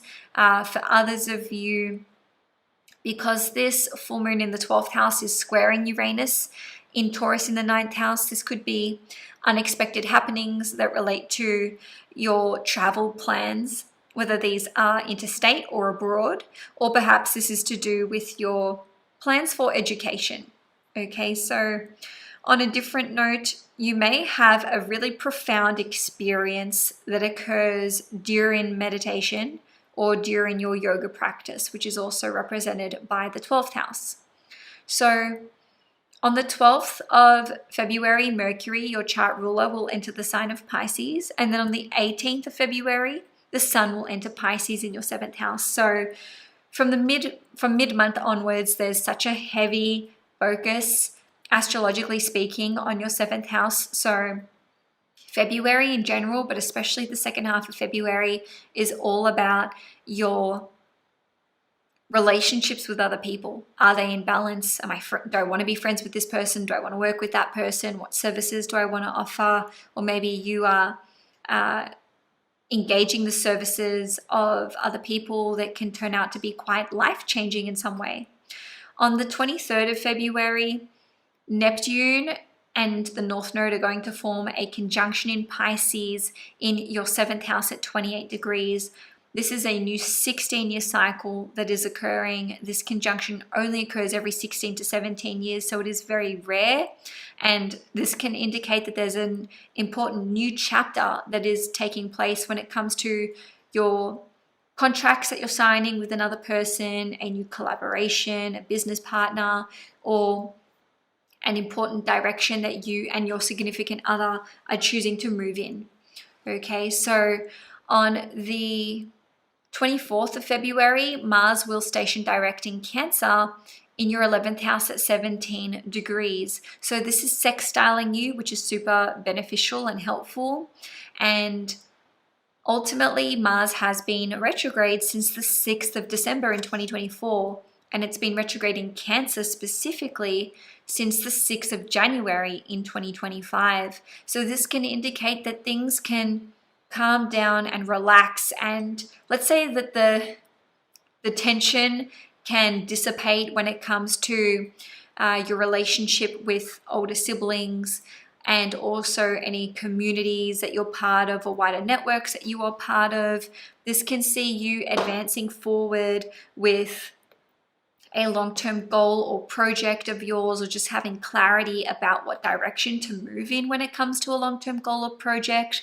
Maybe you are successfully generating a new stream of passive or residual form of income around the end of February, and perhaps this is something that could have been percolating along in the background or marinating in your mind even, as early as September of 2024 when Mars first entered the sign of Cancer.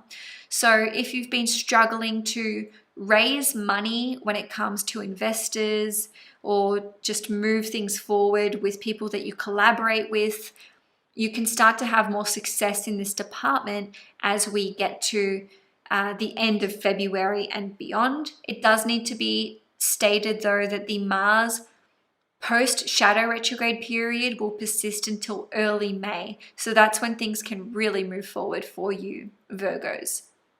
Okay, so lastly for the month, on the 28th of February, there will be a new moon in Pisces, and this will be taking place at 9 degrees in your 7th house. It is conjunct Saturn, it is conjunct Mercury and the North Node and Neptune, as you can see there.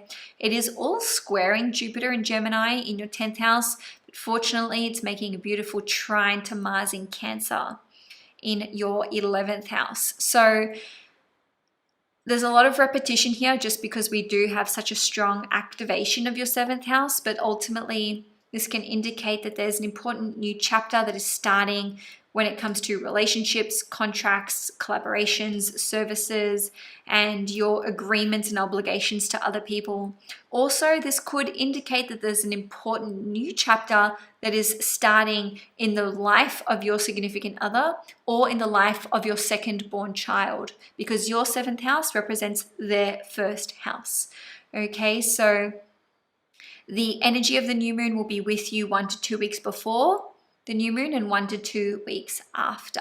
So about mid-February through till mid-March, it can be with you. the energy of the new moon, let's say. So thank you, Virgo, for watching this horoscope. If you'd like to see more content, please hit the subscribe button. If you enjoyed this video, please give it a thumbs up. Also, I just wanted to let you know that my 2025 yearly horoscopes are available for sale. So each one is about 2 to 2.5 hours long, and if you're interested in purchasing yours, you can do so by clicking on the link in the description box below.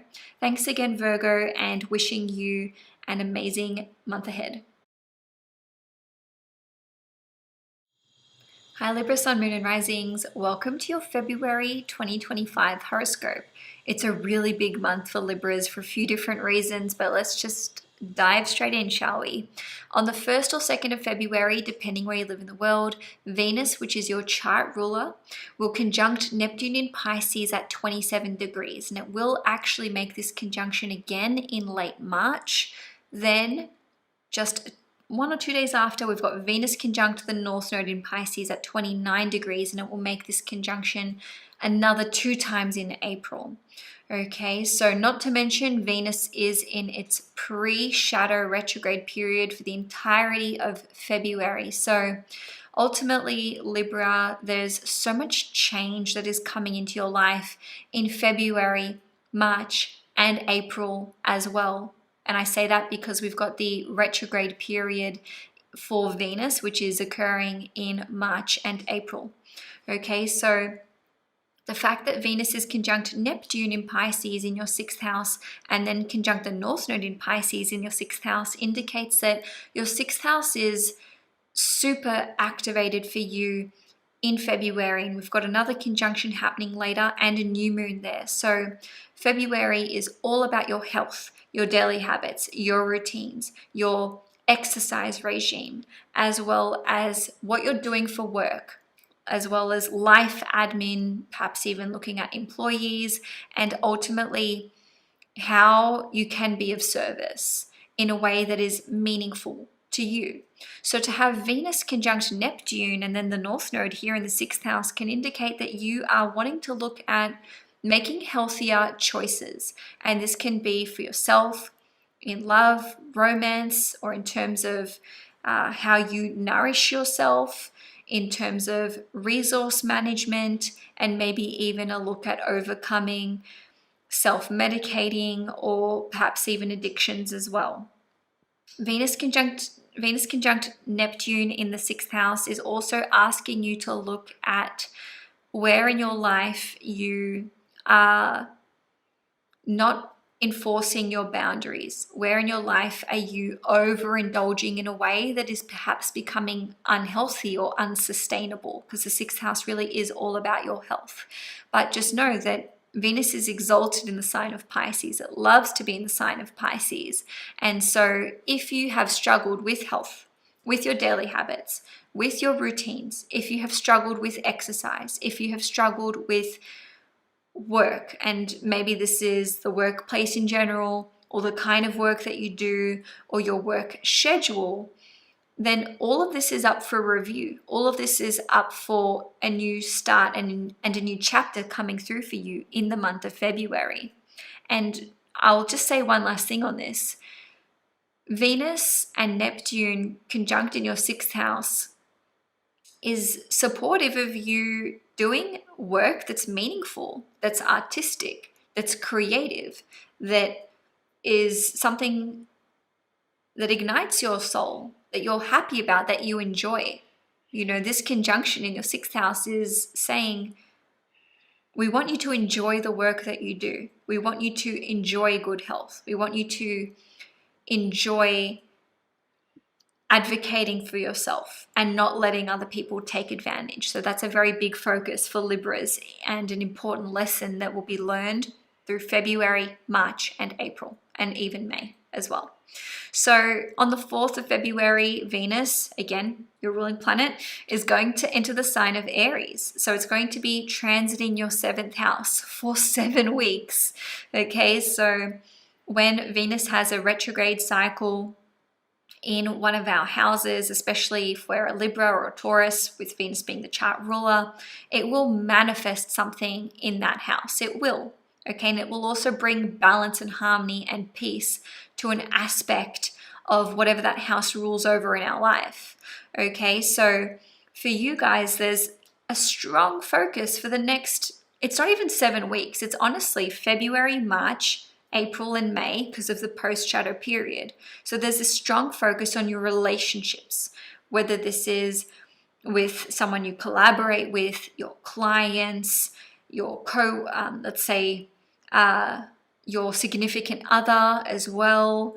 So this is a focus on relationships of all kinds. And then also your relationship with your second born child could be front and center for you during this period of time as well. If you've got children, if you've got 2 children or more, the 7th house is your second born child. So this can bring peace and harmony and balance to your 7th house. But then when we've got the retrograde there, it can throw a little bit of a spanner in the works where we're having to advocate for ourselves, be assertive, and it can also look like what feels good for me doesn't feel good for you, or vice versa when Venus is retrograde. So, and in the pre-shadow period. So it's about striking a balance and seeing whether it's worth continuing said relationship.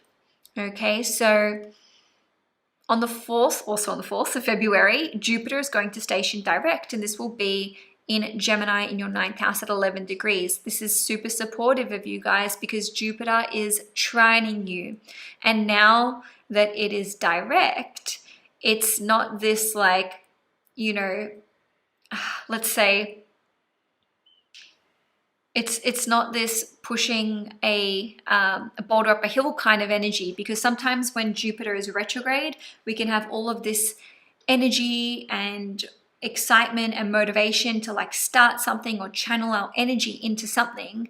But then Jupiter retrograde is like, sorry, you haven't focused on the theory enough. Sorry, you need to, you know, understand the principles of this before you go out into the world. So it can kind of be like Jupiter retrograde, sorry to say this, Jupiter, but it's like the boring part of Jupiter's energy. So once it's direct from the 4th of February, this means you can have the green light when it comes to travel, education, getting published, your long-term vision for your future, your belief systems, religious, spiritual, political, etc. If you've been grappling with a big moral dilemma for the last 3 to 4 months, you can finally get clarity on this. And also, if there has been a plateau or stagnation when it comes to legal proceedings, Jupiter being direct can indicate that now things can move forward.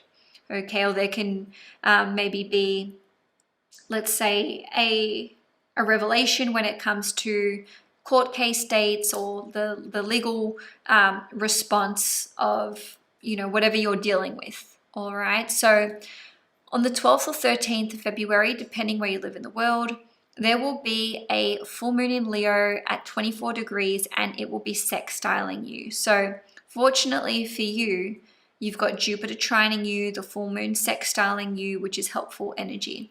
All right, in saying that, just look at this full moon. It's pretty tense.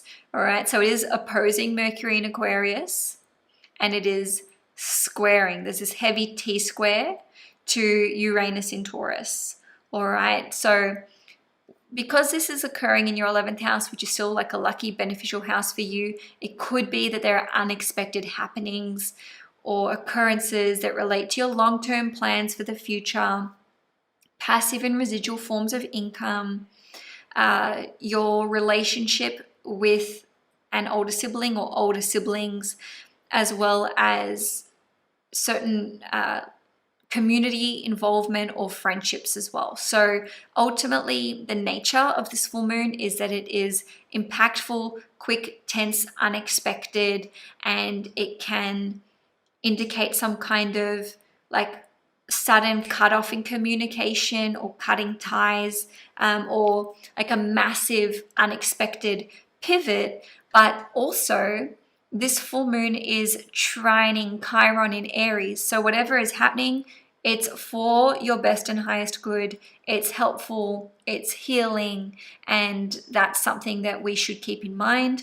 The energy of the full moon will be with you for 1 to 2 weeks beforehand and 1 to 2 weeks after. So kind of the whole month of February, we can be feeling this energy.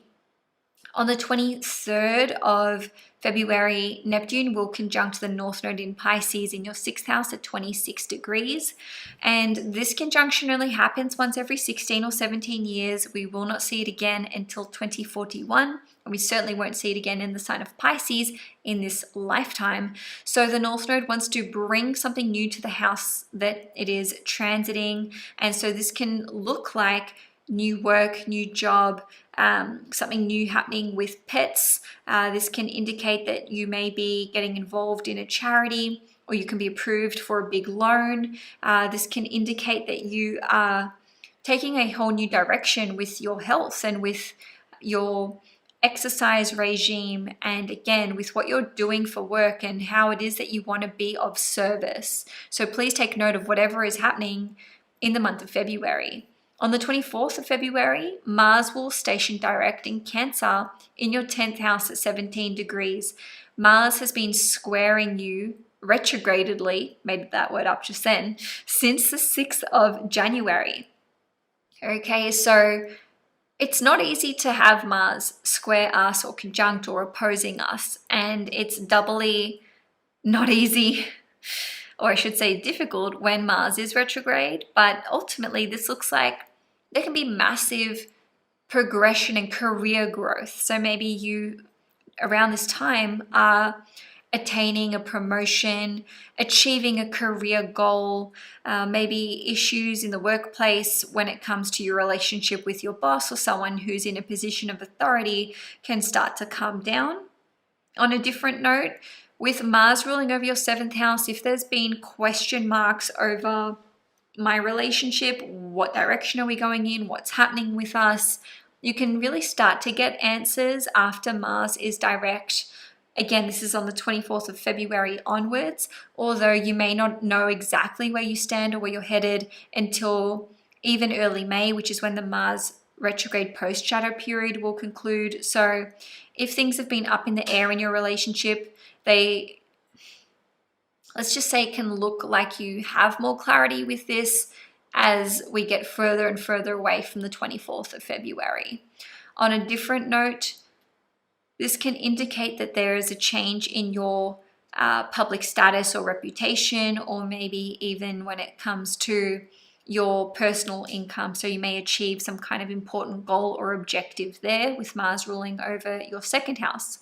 So lastly, for the month, on the 28th of February, there will be a new moon in Pisces, and this will be at 9 degrees in your 6th house. It is conjunct Saturn and Mercury and the North Node and Neptune. It's trining Mars in Cancer in your 10th house, which is positive, and it is also squaring Jupiter and Gemini in your 9th house. So this can indicate that there's, once again, new seeds and a new chapter that's starting when it comes to your health, your vitality, your daily habits, your exercise regime. Plus, this can indicate starting a new job, maybe a new office, so working in a new office, or your workplace premises could be relocating.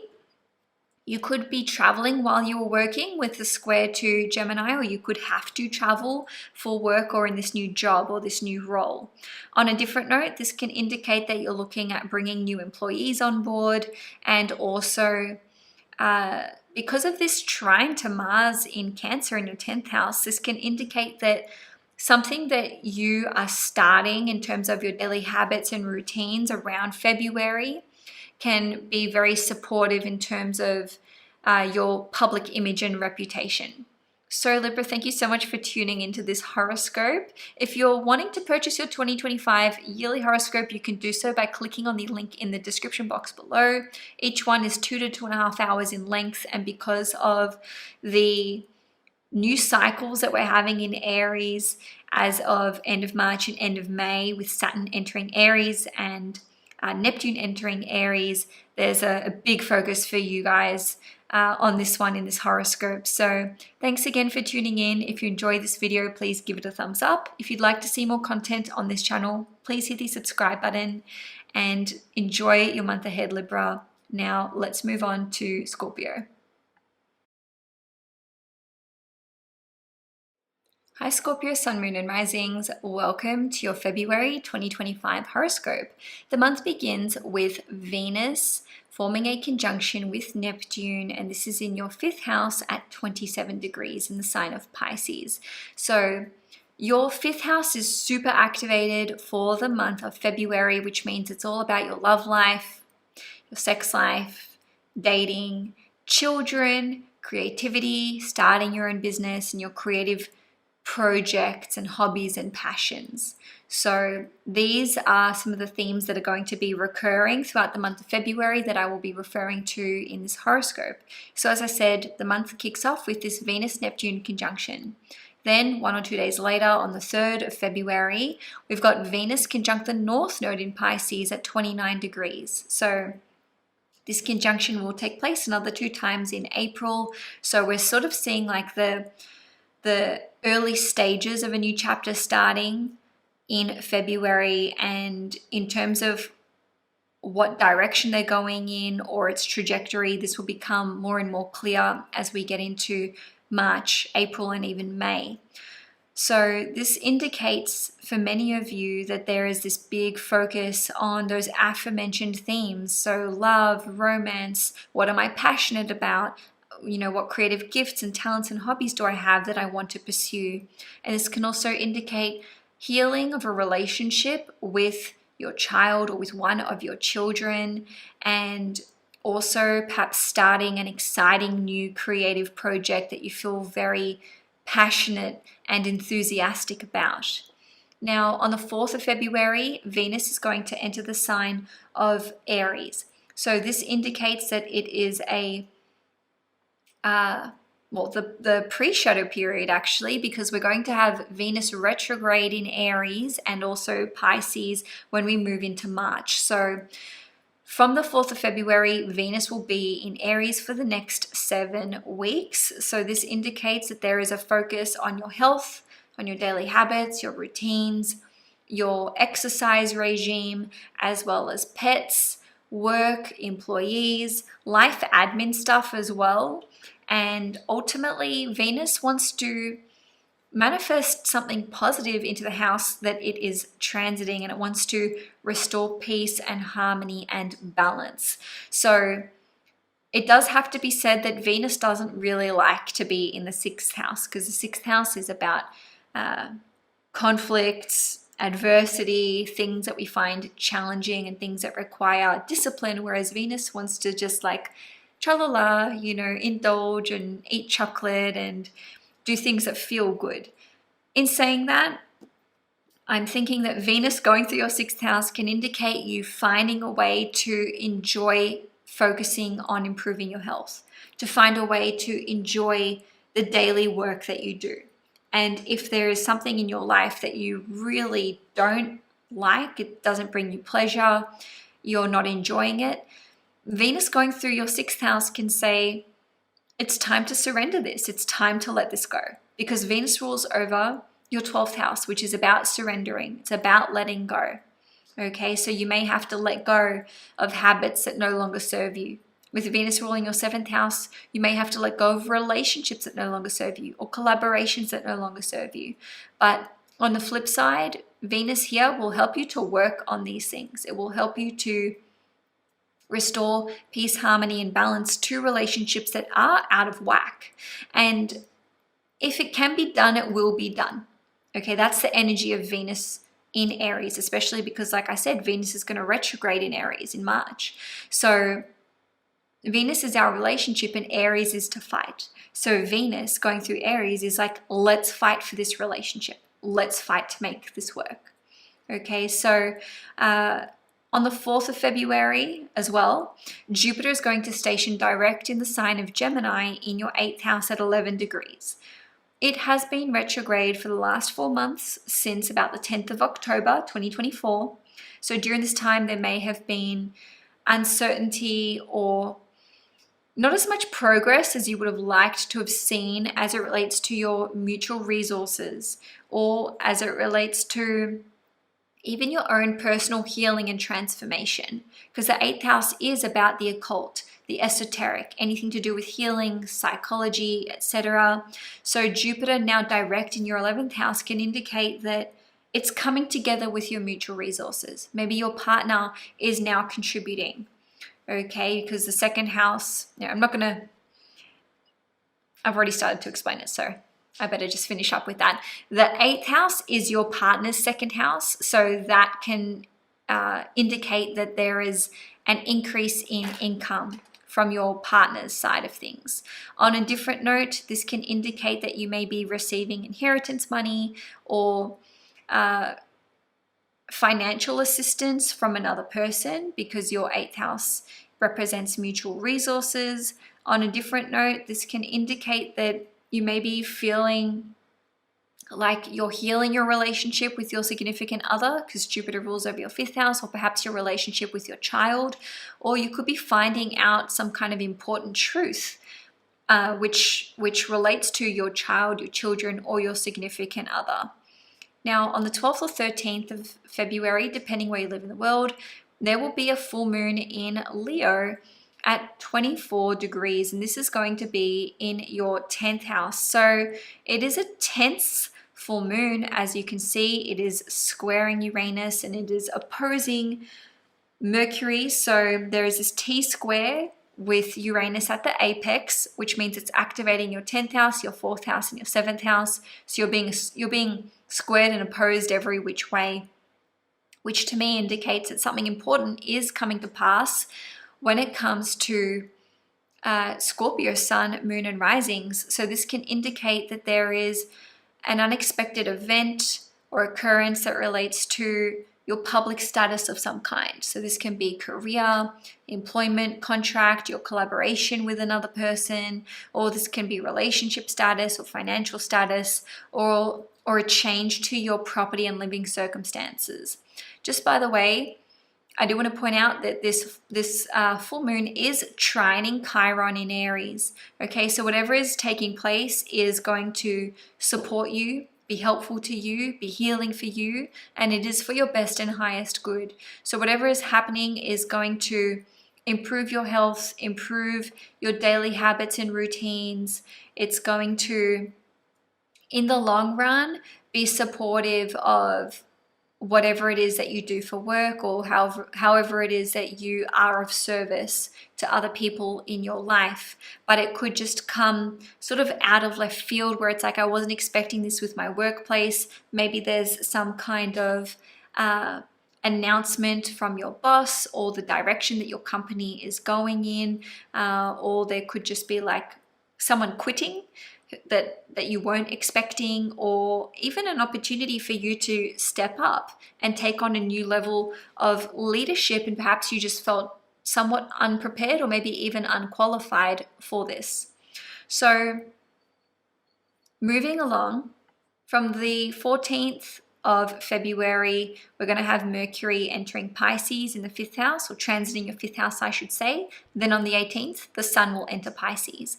So we're going to have a lot of planets in your 5th house trining you, which is very, very supportive. So if things have felt kind of difficult or chaotic as you've entered February, then when we've got all of these planets trining you in the second half, and especially after Mars is direct from the 24th of February, things are going to start to calm down for you.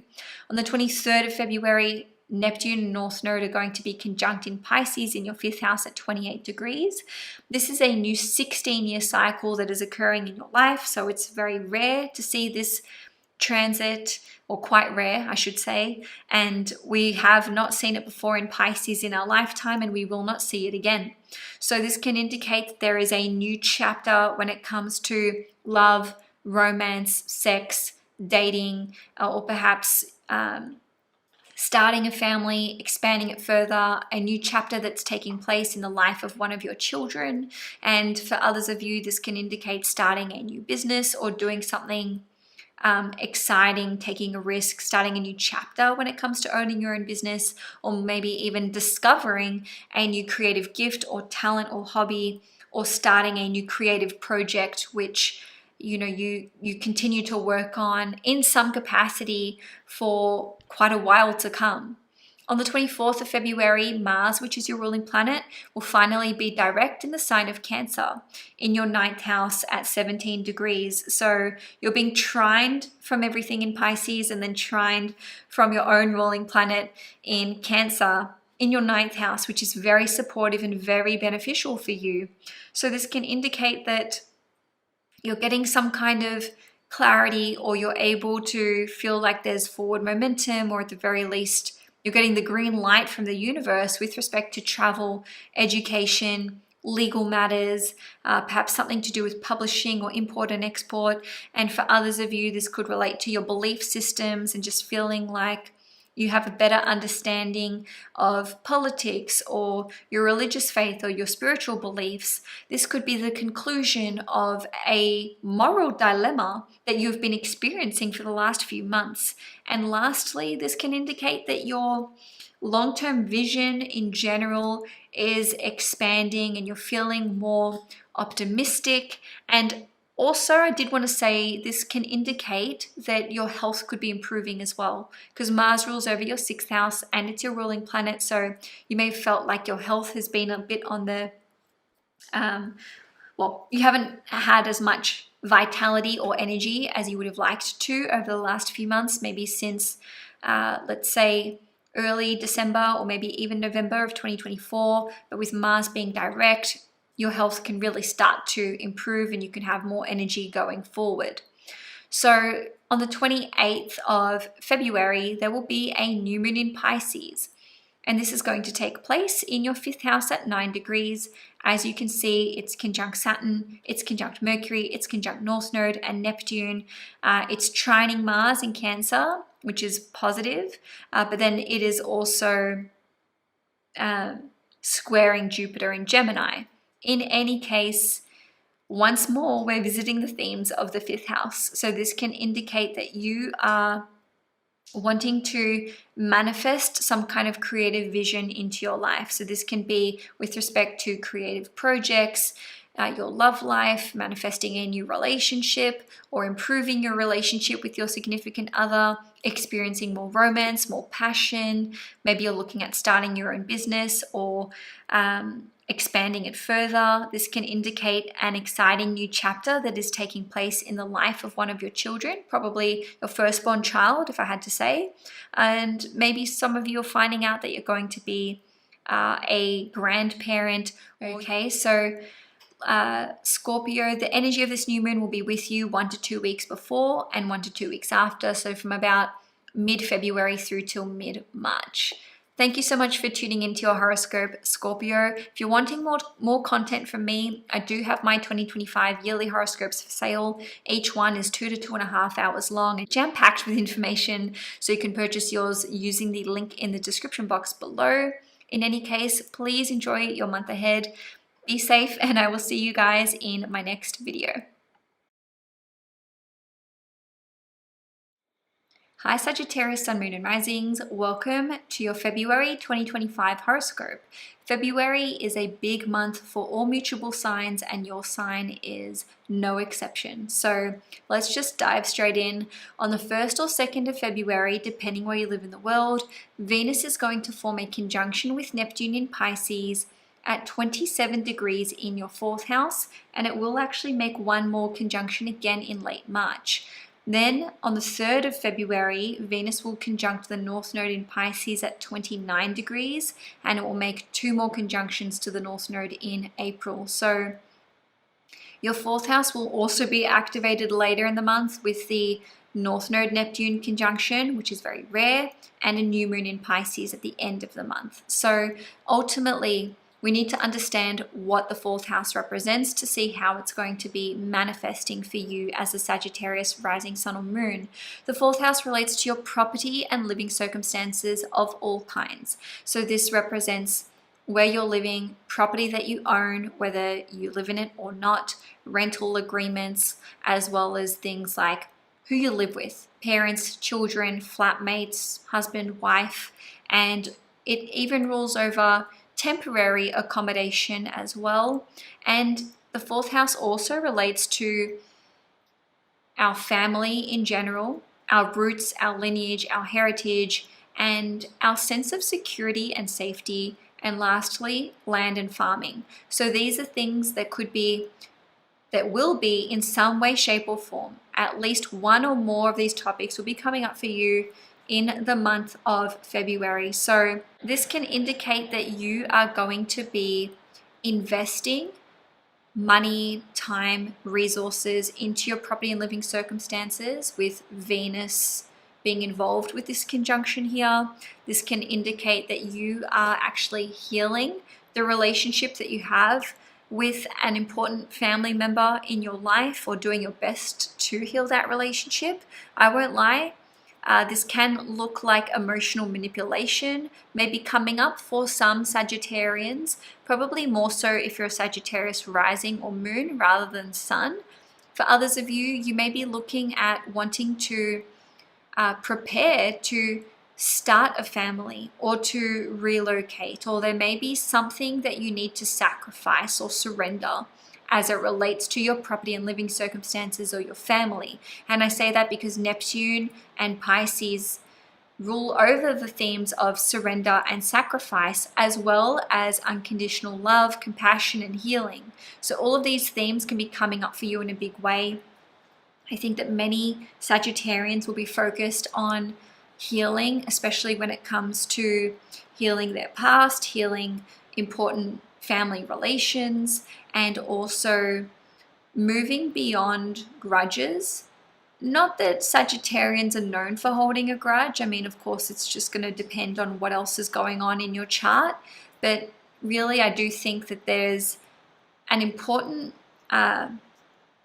you're turning over a new leaf with your family and with your living circumstances. Okay, so on the 4th of February, Venus is going to enter the sign of Aries in your 5th house, and it will be there for the next 7 weeks. For the entirety of February, Venus will be in its pre-shadow retrograde phase. Then it's going to be retrograde for pretty much all of March, almost all of it, and about half of April. So the next 7 weeks, Venus in your 5th house, this is awesome for you guys.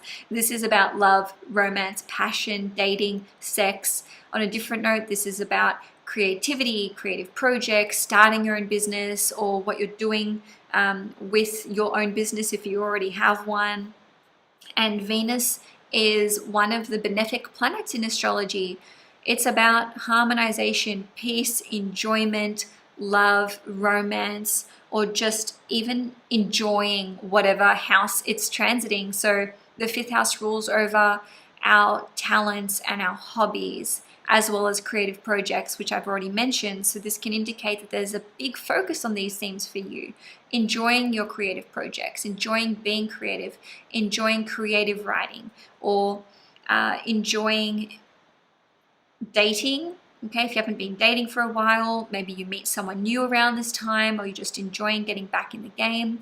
If you are in a relationship already, then this can indicate that there's more fun and adventure coming into your love life, your romantic life. And because the 5th house rules over children, this can look like you're maybe wanting to start a family, expand your family further, or this can indicate that you're looking at there could be a new chapter that is starting in the life of one of your children. And for some of you, you could be finding out that you're going to become a grandparent during this period of time. And also on the 4th of February, we're going to have Jupiter stationed direct in Gemini in your 7th house at 11 degrees. This is very positive for relationships, collaborations, anyone who's in a long-term relationship, anyone who is married. And ultimately, the reason for this is that Jupiter is the greater benefic in astrology. It wants to bring abundance, blessings, and something new and positive and fresh into the house that it is transiting. So if there has been a bit of a disconnect between you and your significant other, or you and a business partner, then Jupiter being direct in your 7th house from the 4th of February till the 9th of June in 2025, this can indicate that things are now moving forward. We've got the green light, we've got momentum, we're getting on the same page. And it doesn't have to involve other people. This can even just be in terms of you and your property and living circumstances and what you want to do with your house, with tenants, with contracts, etc. Because Jupiter is your ruling planet, and Jupiter rules the fourth house as well as the fourth house as well as the first house. So there can be important new contracts that you are signing, or new services that you are offering or engaging. This can indicate that you may be getting engaged or getting married between, or sometime between early February and early June, or you're making plans for a proposal or to set the date. And this can just be about advancing things further with your significant other. You know, it doesn't necessarily need to be about, let's say, starting a family or moving house. This can also be about starting a business together, or just being on the same page as your significant other. Some of you may actually be walking away from an important agreement or contract, because Jupiter can sometimes be the liberation from something. So you could be calling it quits with an important collaboration or one-to-one personal relationship that you have. Now, on the 12th or 13th of, on the 12th or 13th of February, depending where you live in the world, there will be a full moon in Leo in your 9th house, and it will be at 24 degrees. It is trining you, which is good, but it is making some pretty hard aspects. So it's opposing Mercury in Aquarius in your 3rd house, and it is squaring Uranus in Taurus, which is in your 6th house. So this is all about unexpected change coming through. And I say that because of the square to Uranus. So it's like maybe something going awry, something that you weren't counting on happening takes place.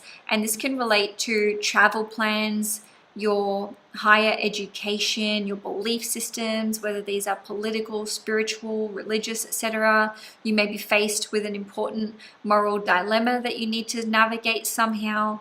And in terms of some other factors that are being tied in here, this could relate to legal matters. So maybe if you're traveling abroad, or even just experiencing red tape and needing to navigate your way through that. And also this can look like, I wasn't going to say this, but it's just coming up now, politically charged conversations, maybe with friends, maybe with siblings, maybe with co-workers, with that opposition to Mercury in your 3rd house. And this could cause a little bit of conflict with the square to Uranus and Taurus in your 6th house. So in saying that, it's trining you, it's positive, it's helpful.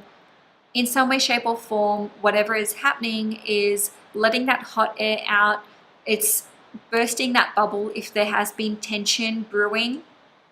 Also, the full moon is trining Chiron in Aries, which is helpful, supportive energy. So something is being healed with this full moon. And lastly, this can indicate a spiritual awakening or some kind of massive epiphany, which just knocks you for 6. And even if this is like, whoa, you know, I can't believe this completely challenges how I thought, how I viewed the world, etc. Again, it's trining Chiron, so this is having a beneficial impact on you. All right, so moving along, Sagittarius, on the 23rd of February, Neptune will conjunct the North Node in Pisces in your 4th house at 28 degrees. This is a new 16-year cycle that's taking place. We will not see this conjunction between the North Node and Neptune take place again until 2041. So this only happens every 16 to 17 years. And as it's occurring in your 4th house, this can indicate that there's perhaps a risk that you're taking when it comes to your property and living circumstances, your family dynamics. There's something new that is being introduced into your home life, your personal life, your private life, which is exciting, but there's also this element of the unknown that's taking place as well. On the 24th of February, so the next day, Mars will station direct in Cancer in your 8th house at 17 degrees. So Mars has been retrograde since the 6th of December in 2024, but it's been retrograde in Cancer specifically since the 6th of January in 2025. So this can indicate that something is settling when it comes to mutual resources, when it comes to shared investments, shared bank accounts, money that you earn through other people. Maybe you are breathing a sigh of relief as you get closure on what is happening with inheritance money, tax money, insurances, debts, loans. That's also 6th house related as well, but the 8th house has its own connection to those things too. The 8th house relates to intimacy, sex, being vulnerable as well. So this can indicate that your sex life may be coming back online is the term that comes to mind. So when Mars is retrograde in the 8th house, especially ruling your 5th house as well, which is also connected to sex and dating, this can have put a real dampener on your sex life. So this can be improving quite a lot as we get to late February. And then once we're out of the post-shadow period altogether from early May, things can improve once more. This can also indicate that you are pinpointing what are my hidden fears, what are my hidden insecurities, and overcoming these, and perhaps getting to the core or the deeper truth of something that has been eluding you for the last few months. Lastly, this can look like having a major psychological breakthrough or experiencing some kind of great emotional healing. Now, lastly, for the month, on the 28th of February, there will be a new moon in Pisces at 9 degrees, and it's in your 4th house. So again, the 4th house is activated for you guys. So this new moon is conjunct Saturn, it's conjunct Mercury and the North Node and Neptune, but it is also squaring Jupiter and Gemini in your 7th house, and it is fortunately trining Mars in Cancer in your 8th house. So a new moon is all about planting the new seeds, a new chapter that's taking place in our life in some way, shape, or form.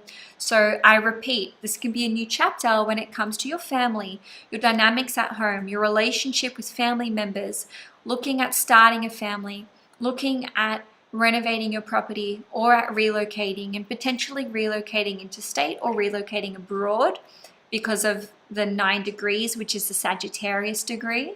For others of you, this can indicate that there is a new chapter taking place when it comes to learning about your roots, your lineage, and your heritage, or perhaps this is about you planting the seeds when it comes to maybe looking at farming, maybe looking at purchasing land, or working with gardening as well. Okay, so there could be a big focus on landscaping for you, especially with this trine to Mars in Cancer. So Sagittarius, thank you so much for tuning in to this horoscope. If you enjoyed this video, please give it a thumbs up. If you'd like to see more content on this channel, please hit the subscribe button. And also, if you're wanting to see more content from me, you can purchase your 2025 yearly horoscope by clicking on the link in the description box below. Take care, Sagittarius, and I will see you guys in my next video. Hi Capricorn, Sun, Moon and Risings. Welcome to your February 2025 horoscope. The month starts off with Venus conjunct Neptune in Pisces at 27 degrees. So this will be in your 3rd house, and it is occurring on the 1st or 2nd of February, depending where you live in the world. Then on the 3rd of February, so just 1 or 2 days later, we've got Venus conjunct the North Node in Pisces at 29 degrees, also in your 3rd house. I want you to note that the Venus-Neptune conjunction will occur again in late March, and the Venus-North Node conjunction will occur another 2 times in April.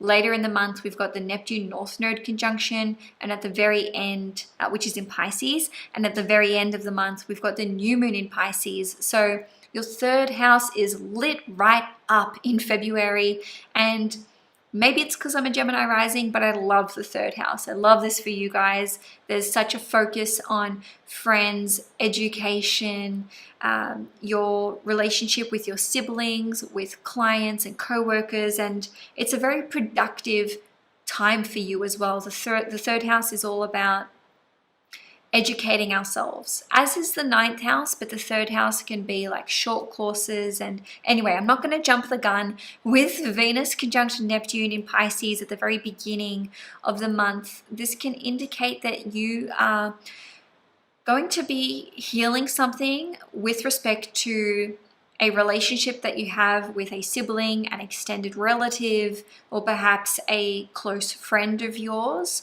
And even if you're not necessarily reconciling, at the very least, to me, this looks like you're getting closure, where it's like, okay, I know where I stand with this person. I know where this relationship is going. I know what it has the potential to turn into.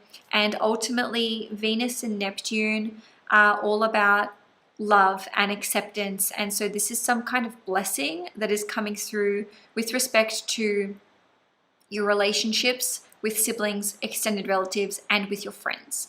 Now, on a different note, this can indicate that you may be enrolling in some kind of course that is related to Venusian things. So maybe it's about something creative or artistic in nature, or maybe even about money management and finances and resources. On the 4th of February, Venus is going to enter the sign of Aries. So it's going to be transiting your 4th house for the next 7 weeks. And also please note that for the whole month of February, Venus is in its pre-shadow retrograde period, but the retrograde period itself will be taking place from early March through till about mid-April.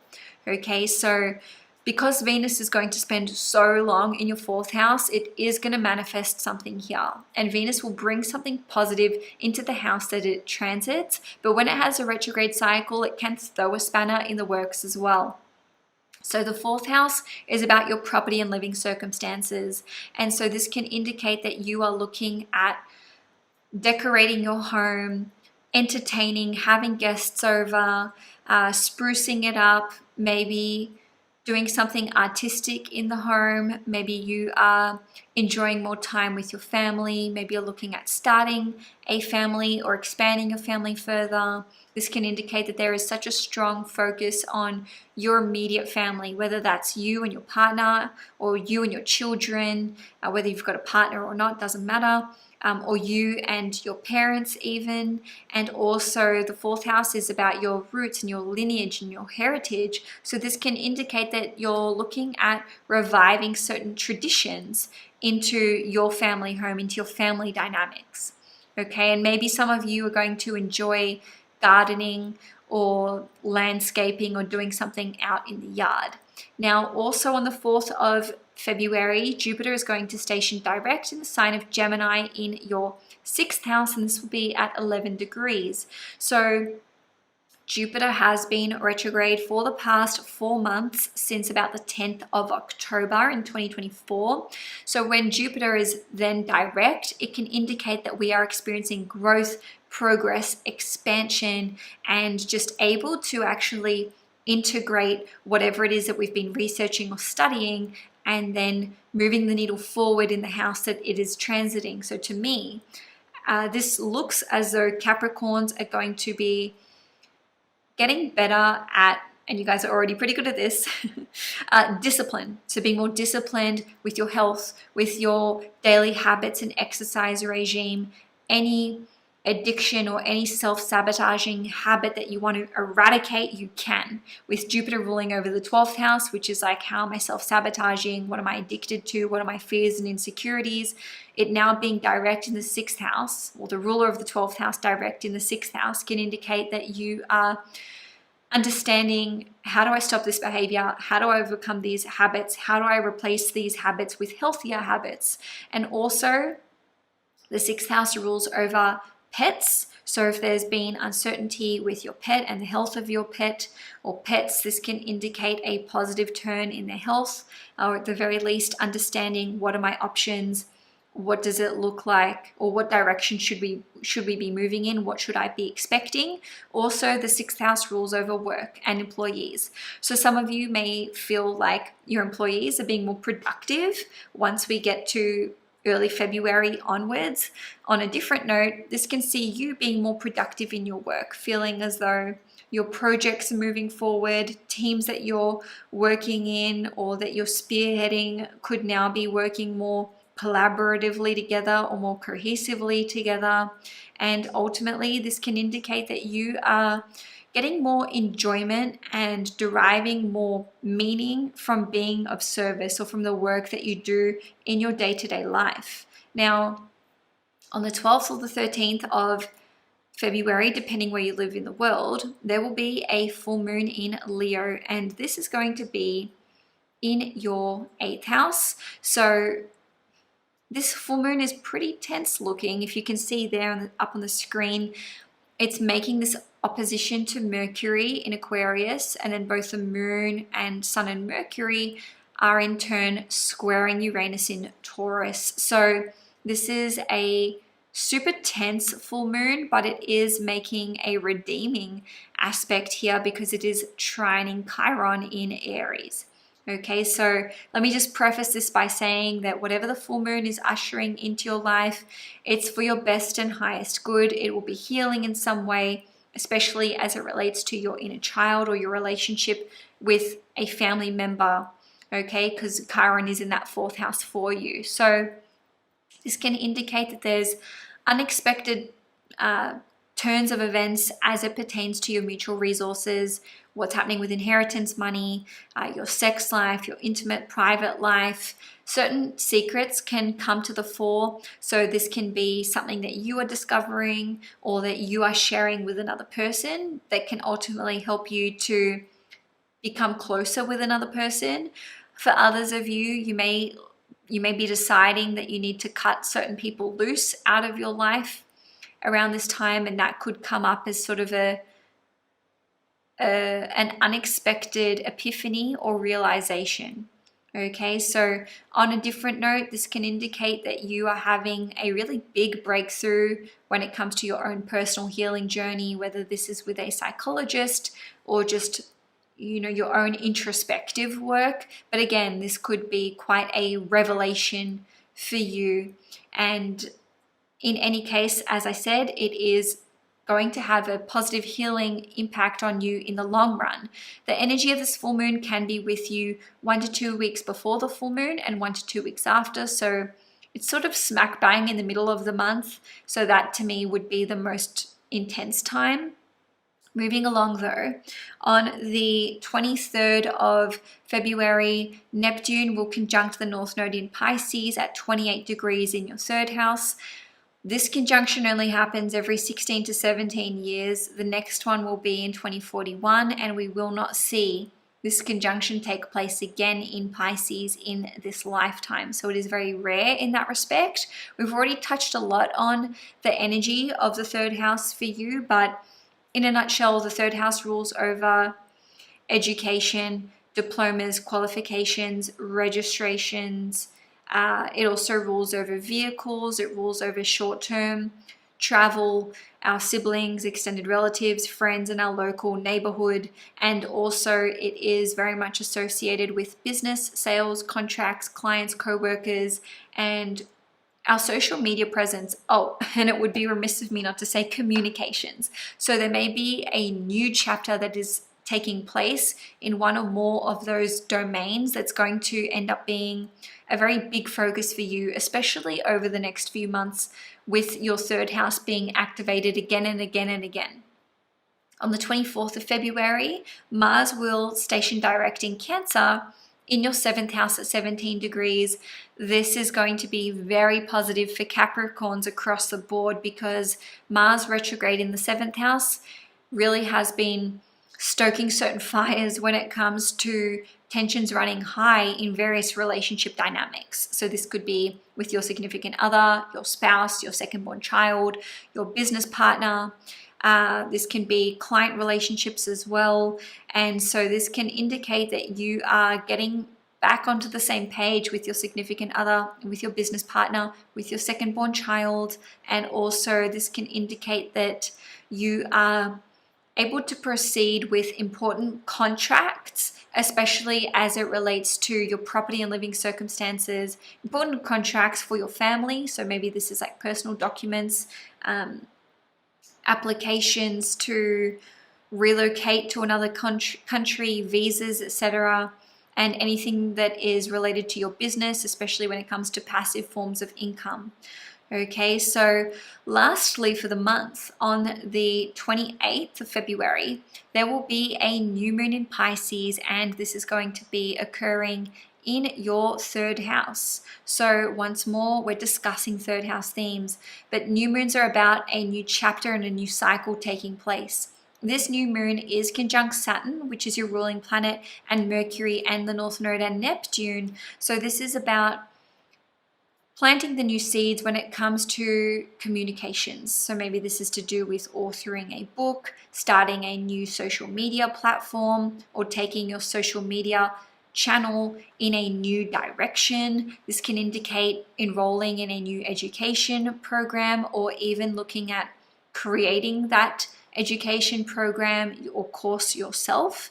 This can indicate that you are joining a small group or small team of people, and maybe this is to do with your career because we've got Saturn, or maybe this is with co-workers or clients, or you and a group of friends are looking at forming a small group together, and this could be to learn something new. Maybe you're looking at travel plans, or maybe this could be your involvement with your local neighborhood and community. So really exciting stuff to have this heavy activation of the third house for you guys. I've got no doubt that you'll be educating yourselves and learning something new, or committing to learning something new in the month of February. So Capricorn, thank you so much for tuning into this reading. If you enjoyed it, please give it a thumbs up. If you'd like to see more content on the channel, please hit the subscribe button. Lastly, Capricorn, just wanting to let you know that I do have my 2025 yearly horoscopes available for sale. Each one is 2 to 2.5 hours long. And with this particular horoscope for you, we go into a deep dive for Saturn in Aries in your 4th house, which is a new 30-year cycle, and Neptune in Aries in your 4th house, which is a new 165-year cycle. So if you're wanting to purchase your horoscope, you can do so by clicking on the link in the description box below. In any case, enjoy your month ahead, Capricorn, and I will see you guys in my next video. Hi Aquarius, Sun, Moon and Risings. Welcome to your 2025 yearly horoscope. The month begins with Venus conjunct Neptune on the 1st or 2nd of February, depending where you live in the world. So this conjunction will take place in Pisces at 27 degrees in your 2nd house, and there will be another conjunction between these two planets in late March. Then on the 3rd of February, Venus will conjunct the North Node in Pisces at 29 degrees, and it will make this conjunction another 2 times in April. So your 2nd house, I have to say, is really lit right up for pretty much the whole of February, and even a lot of March and April as well, because we do have other activations to your 2nd house. So ultimately, the 2nd house is about your finances, your resources, investments, expenses, your personal income. But then it is also related to your food, your diet, as well as gardening, farming, your teeth too, and your personal values. And in that way, it reflects your own self-esteem and how you nourish yourself. Okay, so to have these conjunctions taking place one after the other at the beginning of the month can indicate that you are looking at how can you nourish yourself better. And this is like across the board. On one hand, this is related to your food and diet, and perhaps even sugar income as well, and the ways in which you are overindulging. But on the other end of the scale, this can relate to your finances and resources. So on one hand, this can be about where do you not have boundaries with your finances and resources? Where are you overspending, but even overextending yourself? Because Neptune is generosity. So this can see you having to really assess how much of your money you are sharing around, how much of your money you are giving to other people. And it doesn't even need to just be money. This can also be your possessions and your valuables, your time, and even your advice as well, and your energy too. Okay, so on the 4th of February, Venus is going to enter the sign of Aries in your 3rd house, and it will be here for the next 7 months. So this is months, my God, 7 weeks. So this is helpful for you in the sense that it is sextiling you. Okay, so the reason Venus is spending so long in Aries is because it is going to have a retrograde cycle. So it'll be retrograde in Aries in March, and then it'll dip back into Pisces, and then once it's direct again in April, it's going to start moving forward, and it will end up in Aries once more in May. Okay, so ultimately Venus wants to bring harmony, peace, and balance to the house that it is transiting. And wherever Venus is transiting, we enjoy whatever that house rules over, or we find a way to derive enjoyment and pleasure from it. So this can see you focusing on communications, maybe something artistic, maybe content creation. And for others of you, this can indicate that you are creating some kind of course or engaging with course content, or maybe enrolling in a course. On a different note, this can see you spending some time traveling locally, so maybe a weekend away, a few weeks here, a few weeks there, just short trips or even excursions. And this can see you enjoying time with friends, and perhaps even entering into new friendships, so meeting new people while you're out and about, or maybe even in your local neighborhood or local community. This can see your relationship with your siblings and your extended relatives improving on one level, or if they're not improving, this can see you understanding that you maybe are spending too much, let's say, time and energy focusing on these relationships that are out of balance. So you may need to really readdress certain family relationships, or even relationships with friends. On the 4th of February, so on the same day, Jupiter is going to station direct in Gemini in your 5th house at 11 degrees. So this is great. Jupiter is trining you from the 5th house, so this is really supportive for Aquarians. And Jupiter has been retrograde for the last 4 months since the 10th of October. So since then, you may have been like, oh, why isn't life as fun? Why am I not enjoying this as much? Why do I feel so challenged by my children or my partner or my relationship? Where's the fun, the romance, the love? Maybe you've taken a break from dating. And ultimately, when Jupiter is retrograde, it's like the time where we're going through the theory, where things are not as fun, because it's like, I just want to see action in this department. But then when Jupiter's direct, it's like, okay, there it is. There's the adventure, there's the fun. And also the 5th house rules over starting your own business or owning your own business. So some of you may have been working on starting a business or launching something new in your business, or improving it in some way.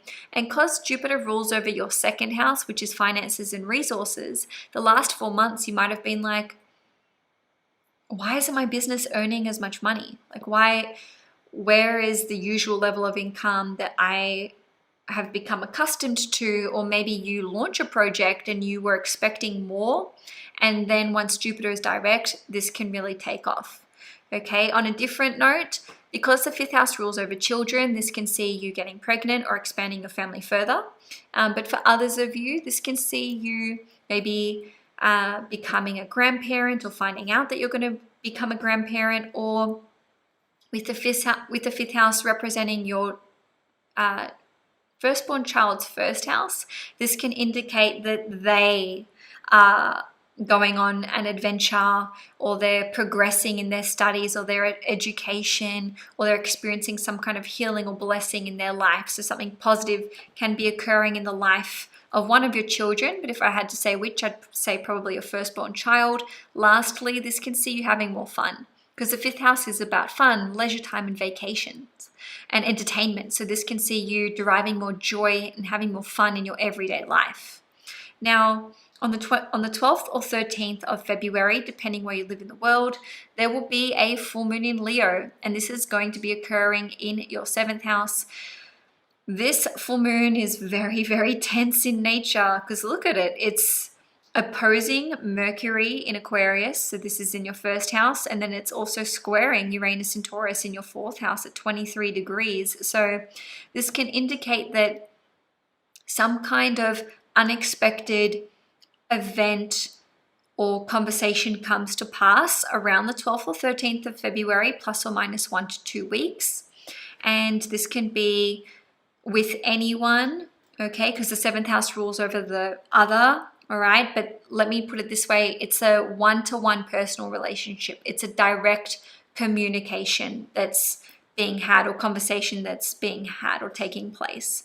So this can indicate that your relationship with your significant other or with your spouse could be moving in an unexpected direction, or maybe they bring something to your attention which you find to be quite, again, unexpected, or you just didn't think that they had this like feeling or this point of view to share with you. This can indicate that a contract or a collaboration that you have with another person may be coming to an abrupt end, or they could be asking something of you, like trying to negotiate something that you're just like, you know, it just catches you off guard and takes you by surprise. But it doesn't have to be negative.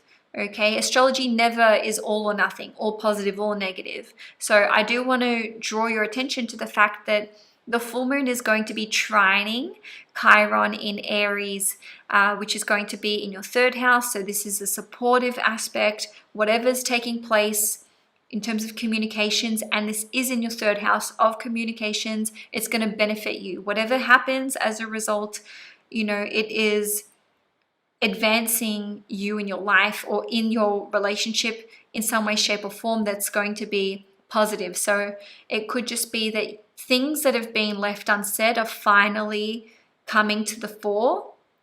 Or for some of you, it could be, you know, someone exiting your life, or you exiting their life, and that relationship drawing to a close. So then on the 23rd of February, Neptune is going to be conjunct the North Node in Pisces in your 2nd house at 28 degrees. This only happens every 16 to 17 years.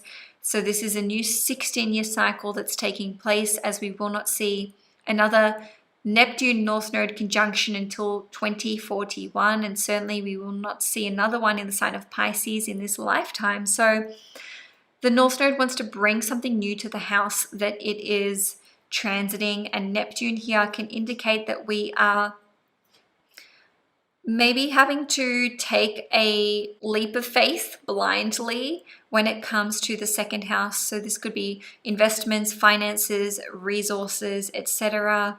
Looking at sacrificing one stream of income to make way for a new stream of income. And I'm going to focus more on your 2nd house as we get to the end of the month when we've got the new moon there.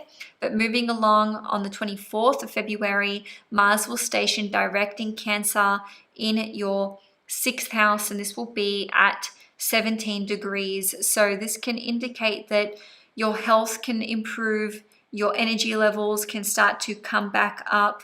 Maybe you have overcome some kind of habit or bad habit, perhaps, that you have wanted to eradicate from your life. This could indicate that you are finally integrating healthier daily habits and exercise regimes. And also, if you've had issues with your pets, these can start to dissipate from the 24th of February onwards. And the 6th house, of course, rules over your work and employees and day-to-day jobs and life admin and this kind of thing. So if work's been a challenge for you, things can start to calm down from the end of February onwards. If you have had disgruntled employees, then this can start to resolve itself from the end of February onwards. Any kind of problem or conflict that you've been experiencing for the last couple of months, so since early January or even early December, which is when Mars first entered the sign of, when Mars first went retrograde, this can start to dissipate, or you can figure out what's the solution to the problem. Let's work towards that. So it's about letting the steam out, and it's like the inflammation is calming down, so then you can work on the solution. Okay, so on the 28th of February, this is when we're going to have the new moon in Pisces, and this is going to be at 9 degrees in your second house. So new moons are all about planting the seeds for something new, so starting something new in our life. And of course, we've had 2 conjunctions there earlier in the month, and then the Neptune North Node conjunction just 5 days before. So really, the second house and its themes are going to be of primary focus to you over the course of February, and even going into March and April as well, just because of the retrograde activity and the subsequent conjunctions there in Pisces in your second house. So long story short, this can indicate that you are generating a new stream of income, looking at building a solid foundation when it comes to an income, managing your finances and your resources better, maybe educating yourself on money management, as we've got the new moon being conjunct Saturn and Mercury in the North Node and Neptune. And this can indicate that you're putting budgets in place. Maybe you are committing to some kind of dental work or dental treatment. And this could even be earlier in the month as well with the Venus-Neptune conjunction. So this could be about enhancing your smile. So maybe getting your teeth straightened or getting them whitened, or just doing whatever needs to be done with respect to your dental work. The second house also rules over our food and our diet. So this can be looking at educating yourself about nutrition and food, maybe planting literal seeds for a garden, or committing to some kind of new diet for yourself, where it's like you're making healthier choices, or maybe cutting something out of your diet. And also the second house is about your personal values, your self-esteem, and how you nourish yourself. So I really think that Aquarians are going to be making healthier choices across the board, and there's a lot of supportive astrological energy to help you with this plight as well. And the new moon energy can be with you 1 to 2 weeks before and 1 to 2 weeks after. So we're looking at about mid-February through till mid-March. So Aquarius, thank you so much for watching this horoscope. If you enjoyed it, please give it a thumbs up. If you'd like to see more content on this channel, please hit the subscribe button. Before you go, I will just let you know that I've got my 2025 yearly horoscopes available for sale. So if you'd like to purchase yours, you can do so by clicking on the link in the description box below. Each video is 2 to 2.5 hours long, so it's well worth a watch. It's well worth a listen. So much time and love and energy and effort has been put into the production of these. So thank you for your support, Aquarius. Enjoy your month ahead, and I'll see you guys in my next video. Hi Pisces, Sun, Moon and Risings. Welcome to your February 2025 horoscope. Your sign is the most affected by the astrological energy of February. So let's just dive straight in. On the 1st or 2nd of February, depending where you live in the world, Venus will conjunct Neptune in Pisces at 27 degrees in your first house. And of course, Neptune is one of your ruling planets, the other being Jupiter. Then on the 3rd of February, so just a day or two later, Venus will conjunct the North Node in Pisces at 29 degrees, and it will make this conjunction another 2 times in April. Later in the month, we've got the Neptune North Node conjunction in Pisces, and at the end of the month, we've got the new moon in Pisces. So first of all, the Pisceans who will be the most impacted by the astrological energy over the next 2 or 3 months will be those between 24 and 29 degrees Pisces. Nevertheless, I really think you're all going to experience massive changes in your life. So ultimately, Venus is the planet of love and relationships, and it represents our self-worth, what we value, as well as anything related to beauty, so hair, makeup, anything creative, anything artistic, etc. And Neptune is about unconditional love, forgiveness, tolerance, as well as boundaries. We do have to be careful not to allow the shadow side energy of having a victim mindset and boundarylessness and emotional manipulation to seep in. So this Venus-Neptune conjunction at the beginning of the month can indicate that new love is entering your life. And this can be for those of you who are single, or if you're already in a relationship, then this is like a new dynamic to your love life, a new dynamic to your relationship, which is beneficial, supporting, loving, and also this can see you feeling extremely artistic, very creative. You could be having incredible intuitive downloads around the first few days of the month in particular. And with Venus conjunct the North Node in Pisces on the 3rd of February, and again twice more in April, this can see you in February, March, and April making some possibly controversial decisions when it comes to your love life and your relationship. So this could be who you're dating, or what you and your significant other are choosing to do with your relationship, whether this is getting engaged, moving in, starting a family, having an open relationship, whatever it is that you're doing with your relationship. Other people could find this to be quite surprising. And also your choices, your fashion choices, as superficial as it may sound, could be quite surprising to other people. So how you're dressing, how you're expressing yourself, haircut, makeup, piercings, etc.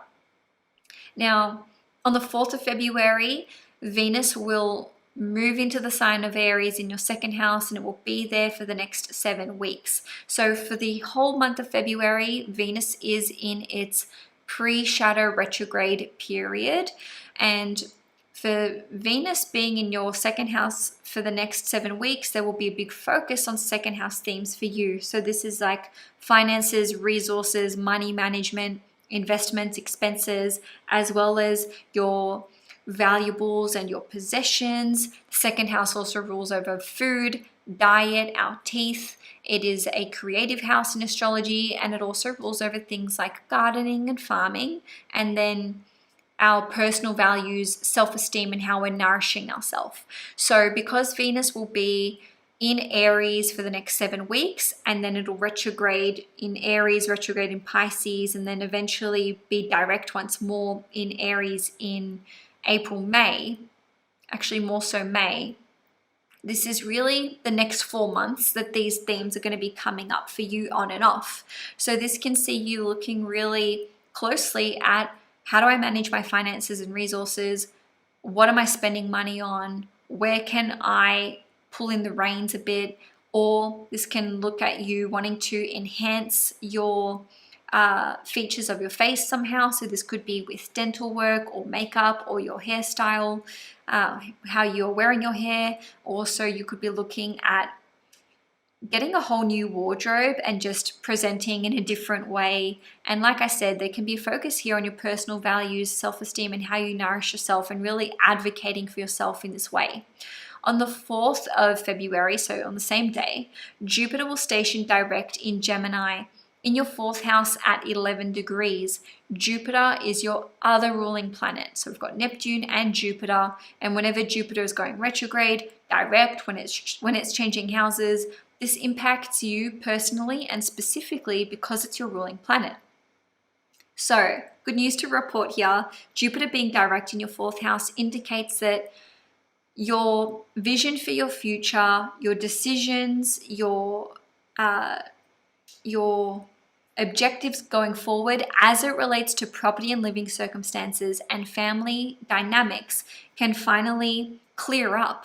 So it's like, I know what I want to do with my living circumstances. I know when I want to move, where I want to move, what I want to buy, when I want to sell, or, this can be about rental arrangements as well. It doesn't just have to be about buying and selling. This can be also getting the green light when it comes to renovating your property, when it comes to building plans and expanding it further. but also this can indicate that things are calming down when it comes to family dynamics. And so if there's been some kind of discord with a family member, then things can actually start moving forward from early February onwards, although you may not be fully out of the woods until early June, because Jupiter will be in Gemini until the 8th, 9th of June. Okay, at which point it'll be moving into Cancer. So this can be about healing family dynamics, healing family relationships, maybe looking at starting a family or expanding a family further, or educating yourself about your roots, your lineage, and your heritage. And for others of you, this can be educating yourself when it comes to farming and gardening and so on and so forth. So moving along, on the 12th or 13th of February, depending where you live in the world, there will be a full moon in Leo, and this is going to be taking place in your 6th house at 24 degrees. As you can see, it's making a pretty hectic opposition to Mercury and T-square all together with the double square to Uranus in Taurus. So it's activating the 6th house, the 3rd house, and the 12th house. Full moons in the 6th house can indicate there being some kind of epiphany or illumination or awakening moment that happens when it comes to our work, our day-to-day job, our health, our daily habits and routines. So because this full moon is so tense, this can indicate there being a sudden need to either eradicate a habit from our life or integrate a new habit into our life. So this is about doing what you can to support having higher energy levels, being healthier, and having more vitality. So there can sometimes be a shock to the system when it comes to, okay, I need to fully cut this out of my diet, or I can't do this anymore, or I just, urgently need to change something critical in my health or in my day-to-day life. And I'm not saying that to freak you out. I mean, look at this full moon. It's making a trine to Chiron in Aries. There's something healing coming in. There's something helpful that's happening with this full moon, where it's like, yes, there may be a bit of an epiphany or a bit of a rude awakening that takes place, but it's going to support you. It's going to lead you to a healthier lifestyle on a different note, because it won't, manifest for all of you when it comes to health.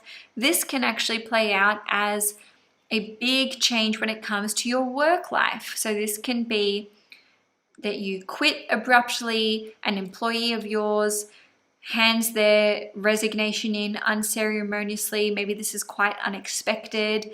For others of you, this can indicate that all of a sudden you're like, I don't want to do this for work anymore. I don't want to work in this industry. I don't want to work in this office. I don't want to work with these people.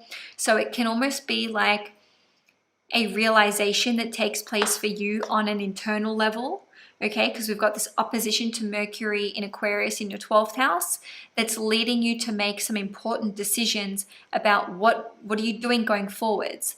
Now, let's not ignore the fact that the apex of this T-square is Uranus in Taurus, which is in the 3rd house. So ultimately, this is something coming to a head in terms of communication, a conversation, your relationship with a sibling, with a relative, or perhaps with a neighbor or a client, or it could be something that you read, something that you listen to or that you consume, because the 3rd house is media, where it's like, oh, I shouldn't be doing this, or oh, I need to change the trajectory that I'm on to make sure that I'm on the right path.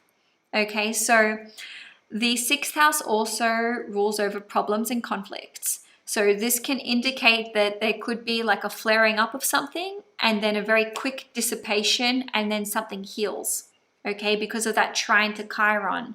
I really feel strongly that there's a quick rise in energy, a quick flare up, and then an immediate come down. And also I want to point out that Saturn and Mars are making a pretty close trine to one another in water signs. Okay, so Saturn and Neptune and North Node, it's all in your first house. It's all trining Mars and Cancer in your fifth house. So this is supporting you directly as a Pisces sun, moon, or rising. But moving along, on the 14th of February, Mercury will enter Pisces in your first house. Then on the 18th, Pisces season starts. Happy birthday to all you Pisces suns. In any case, this is positive for you because now we have all of this energy in your first house. So you can harness it. You can manifest what you want to manifest. You can affect important change into your life. And on the 23rd of February, Neptune will conjunct the North Node in Pisces in your first house at 28 degrees. Like I said at the start, this is a rare conjunction. This only happens every 16 to 17 years. So this is a new 16-year cycle that's starting for you. So this is about taking a new direction in your life. This is a new chapter. This is moving the needle forward when it comes to Cancer energy, because 28 degrees is all about family, property, living circumstances, your parents, your children, your childhood, what makes you feel secure, your land, your sense of safety and security in general. So this is about you taking a risk. Yes, North Node is asking you to take a risk. It's asking you to step outside of your comfort zone. Neptune is asking you to have faith and to trust. Neptune is also asking you to heal, to forgive, to let go, and to move on. It's time to move on in February. Whatever you've been holding on to, Pisces, whatever thing from the past, grudge, resentment, family, discord, or just even fear, hidden fears and insecurities, in February, you are being guided, encouraged, and asked to have faith and to move on. On the 24th of February, Mars will station direct in Cancer in your fifth house at 17 degrees. So this is positive for you. Mars is trining you. It's trining your sign. So things that have been frustrating you since early January, when Mars first stationed retrograde in Cancer, or even as early back as December when Mars first went retrograde in Leo, these things can start to calm down and start to dissipate. This can see there being an improvement in your relationship with your children, an improvement in your relationship with your significant other, an improvement in your love life, your romantic life, your sex life. And even if you're single, doesn't matter. This can see you feeling better about whatever position you're in, maybe wanting to get back out there, start dating again. This can see your sex life coming back online, okay, and improving in some way. On a different note, the fifth house does rule over owning your own business. So this can see you just experiencing less problems in your business and in the processes and the running of it. Maybe you're finally getting ready to launch a new business or to launch some kind of new service or product as it relates to your business. Also, the fifth house represents our creative gifts and our talents. So this can see you feeling more creative, having more energy to work on certain passion projects. And also Mars rules over sport, and the fifth house is sport as well. So if you've needed to take a break from exercise or athletic pursuits, then this can see you starting to get back on the horse, so to speak.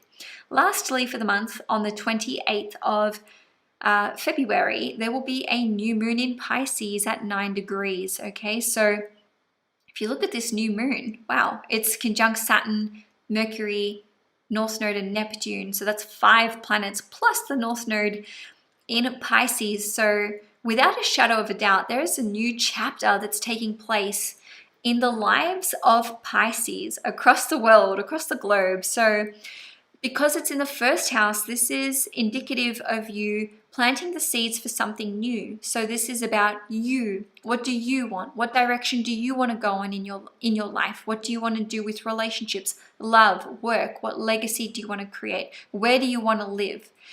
What impression do you want to make on other people when you meet them for the first time? How do you want to be known? How do you want to be remembered?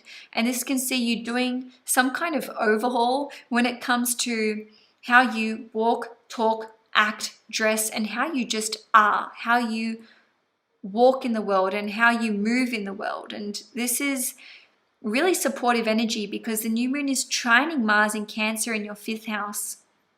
Yes, it's squaring Jupiter in Gemini in your 4th house, but this is like, I'm moving in this way, I'm moving forward, I'm taking action, I'm planting these seeds despite where I've come from, despite what my family think, despite what my ancestors might have thought of these decisions or these actions, or despite what my cultural background would want for me or dictate for me. I'm moving in this new direction because that's what I feel intuitively inclined to pursue or inclined to do with my life. So in any case, Pisces, this new moon energy will be with you 1 to 2 weeks before and 1 to 2 weeks after the new moon. So we're looking at about mid-February until mid-March. So Pisces, thank you so much for tuning into this February horoscope. If you enjoyed the video, please give it a thumbs up. If you'd like to see more content on this channel, please hit the subscribe button. And of course, I just have to quickly mention, I've got my 2025 yearly horoscopes available for sale. So each horoscope is 2 to 2.5 hours long. If you'd like to purchase yours, you can do so by clicking on the link in the description box below. Enjoy your month ahead, Pisces. Thanks again for tuning in, and I will see you guys in my next video.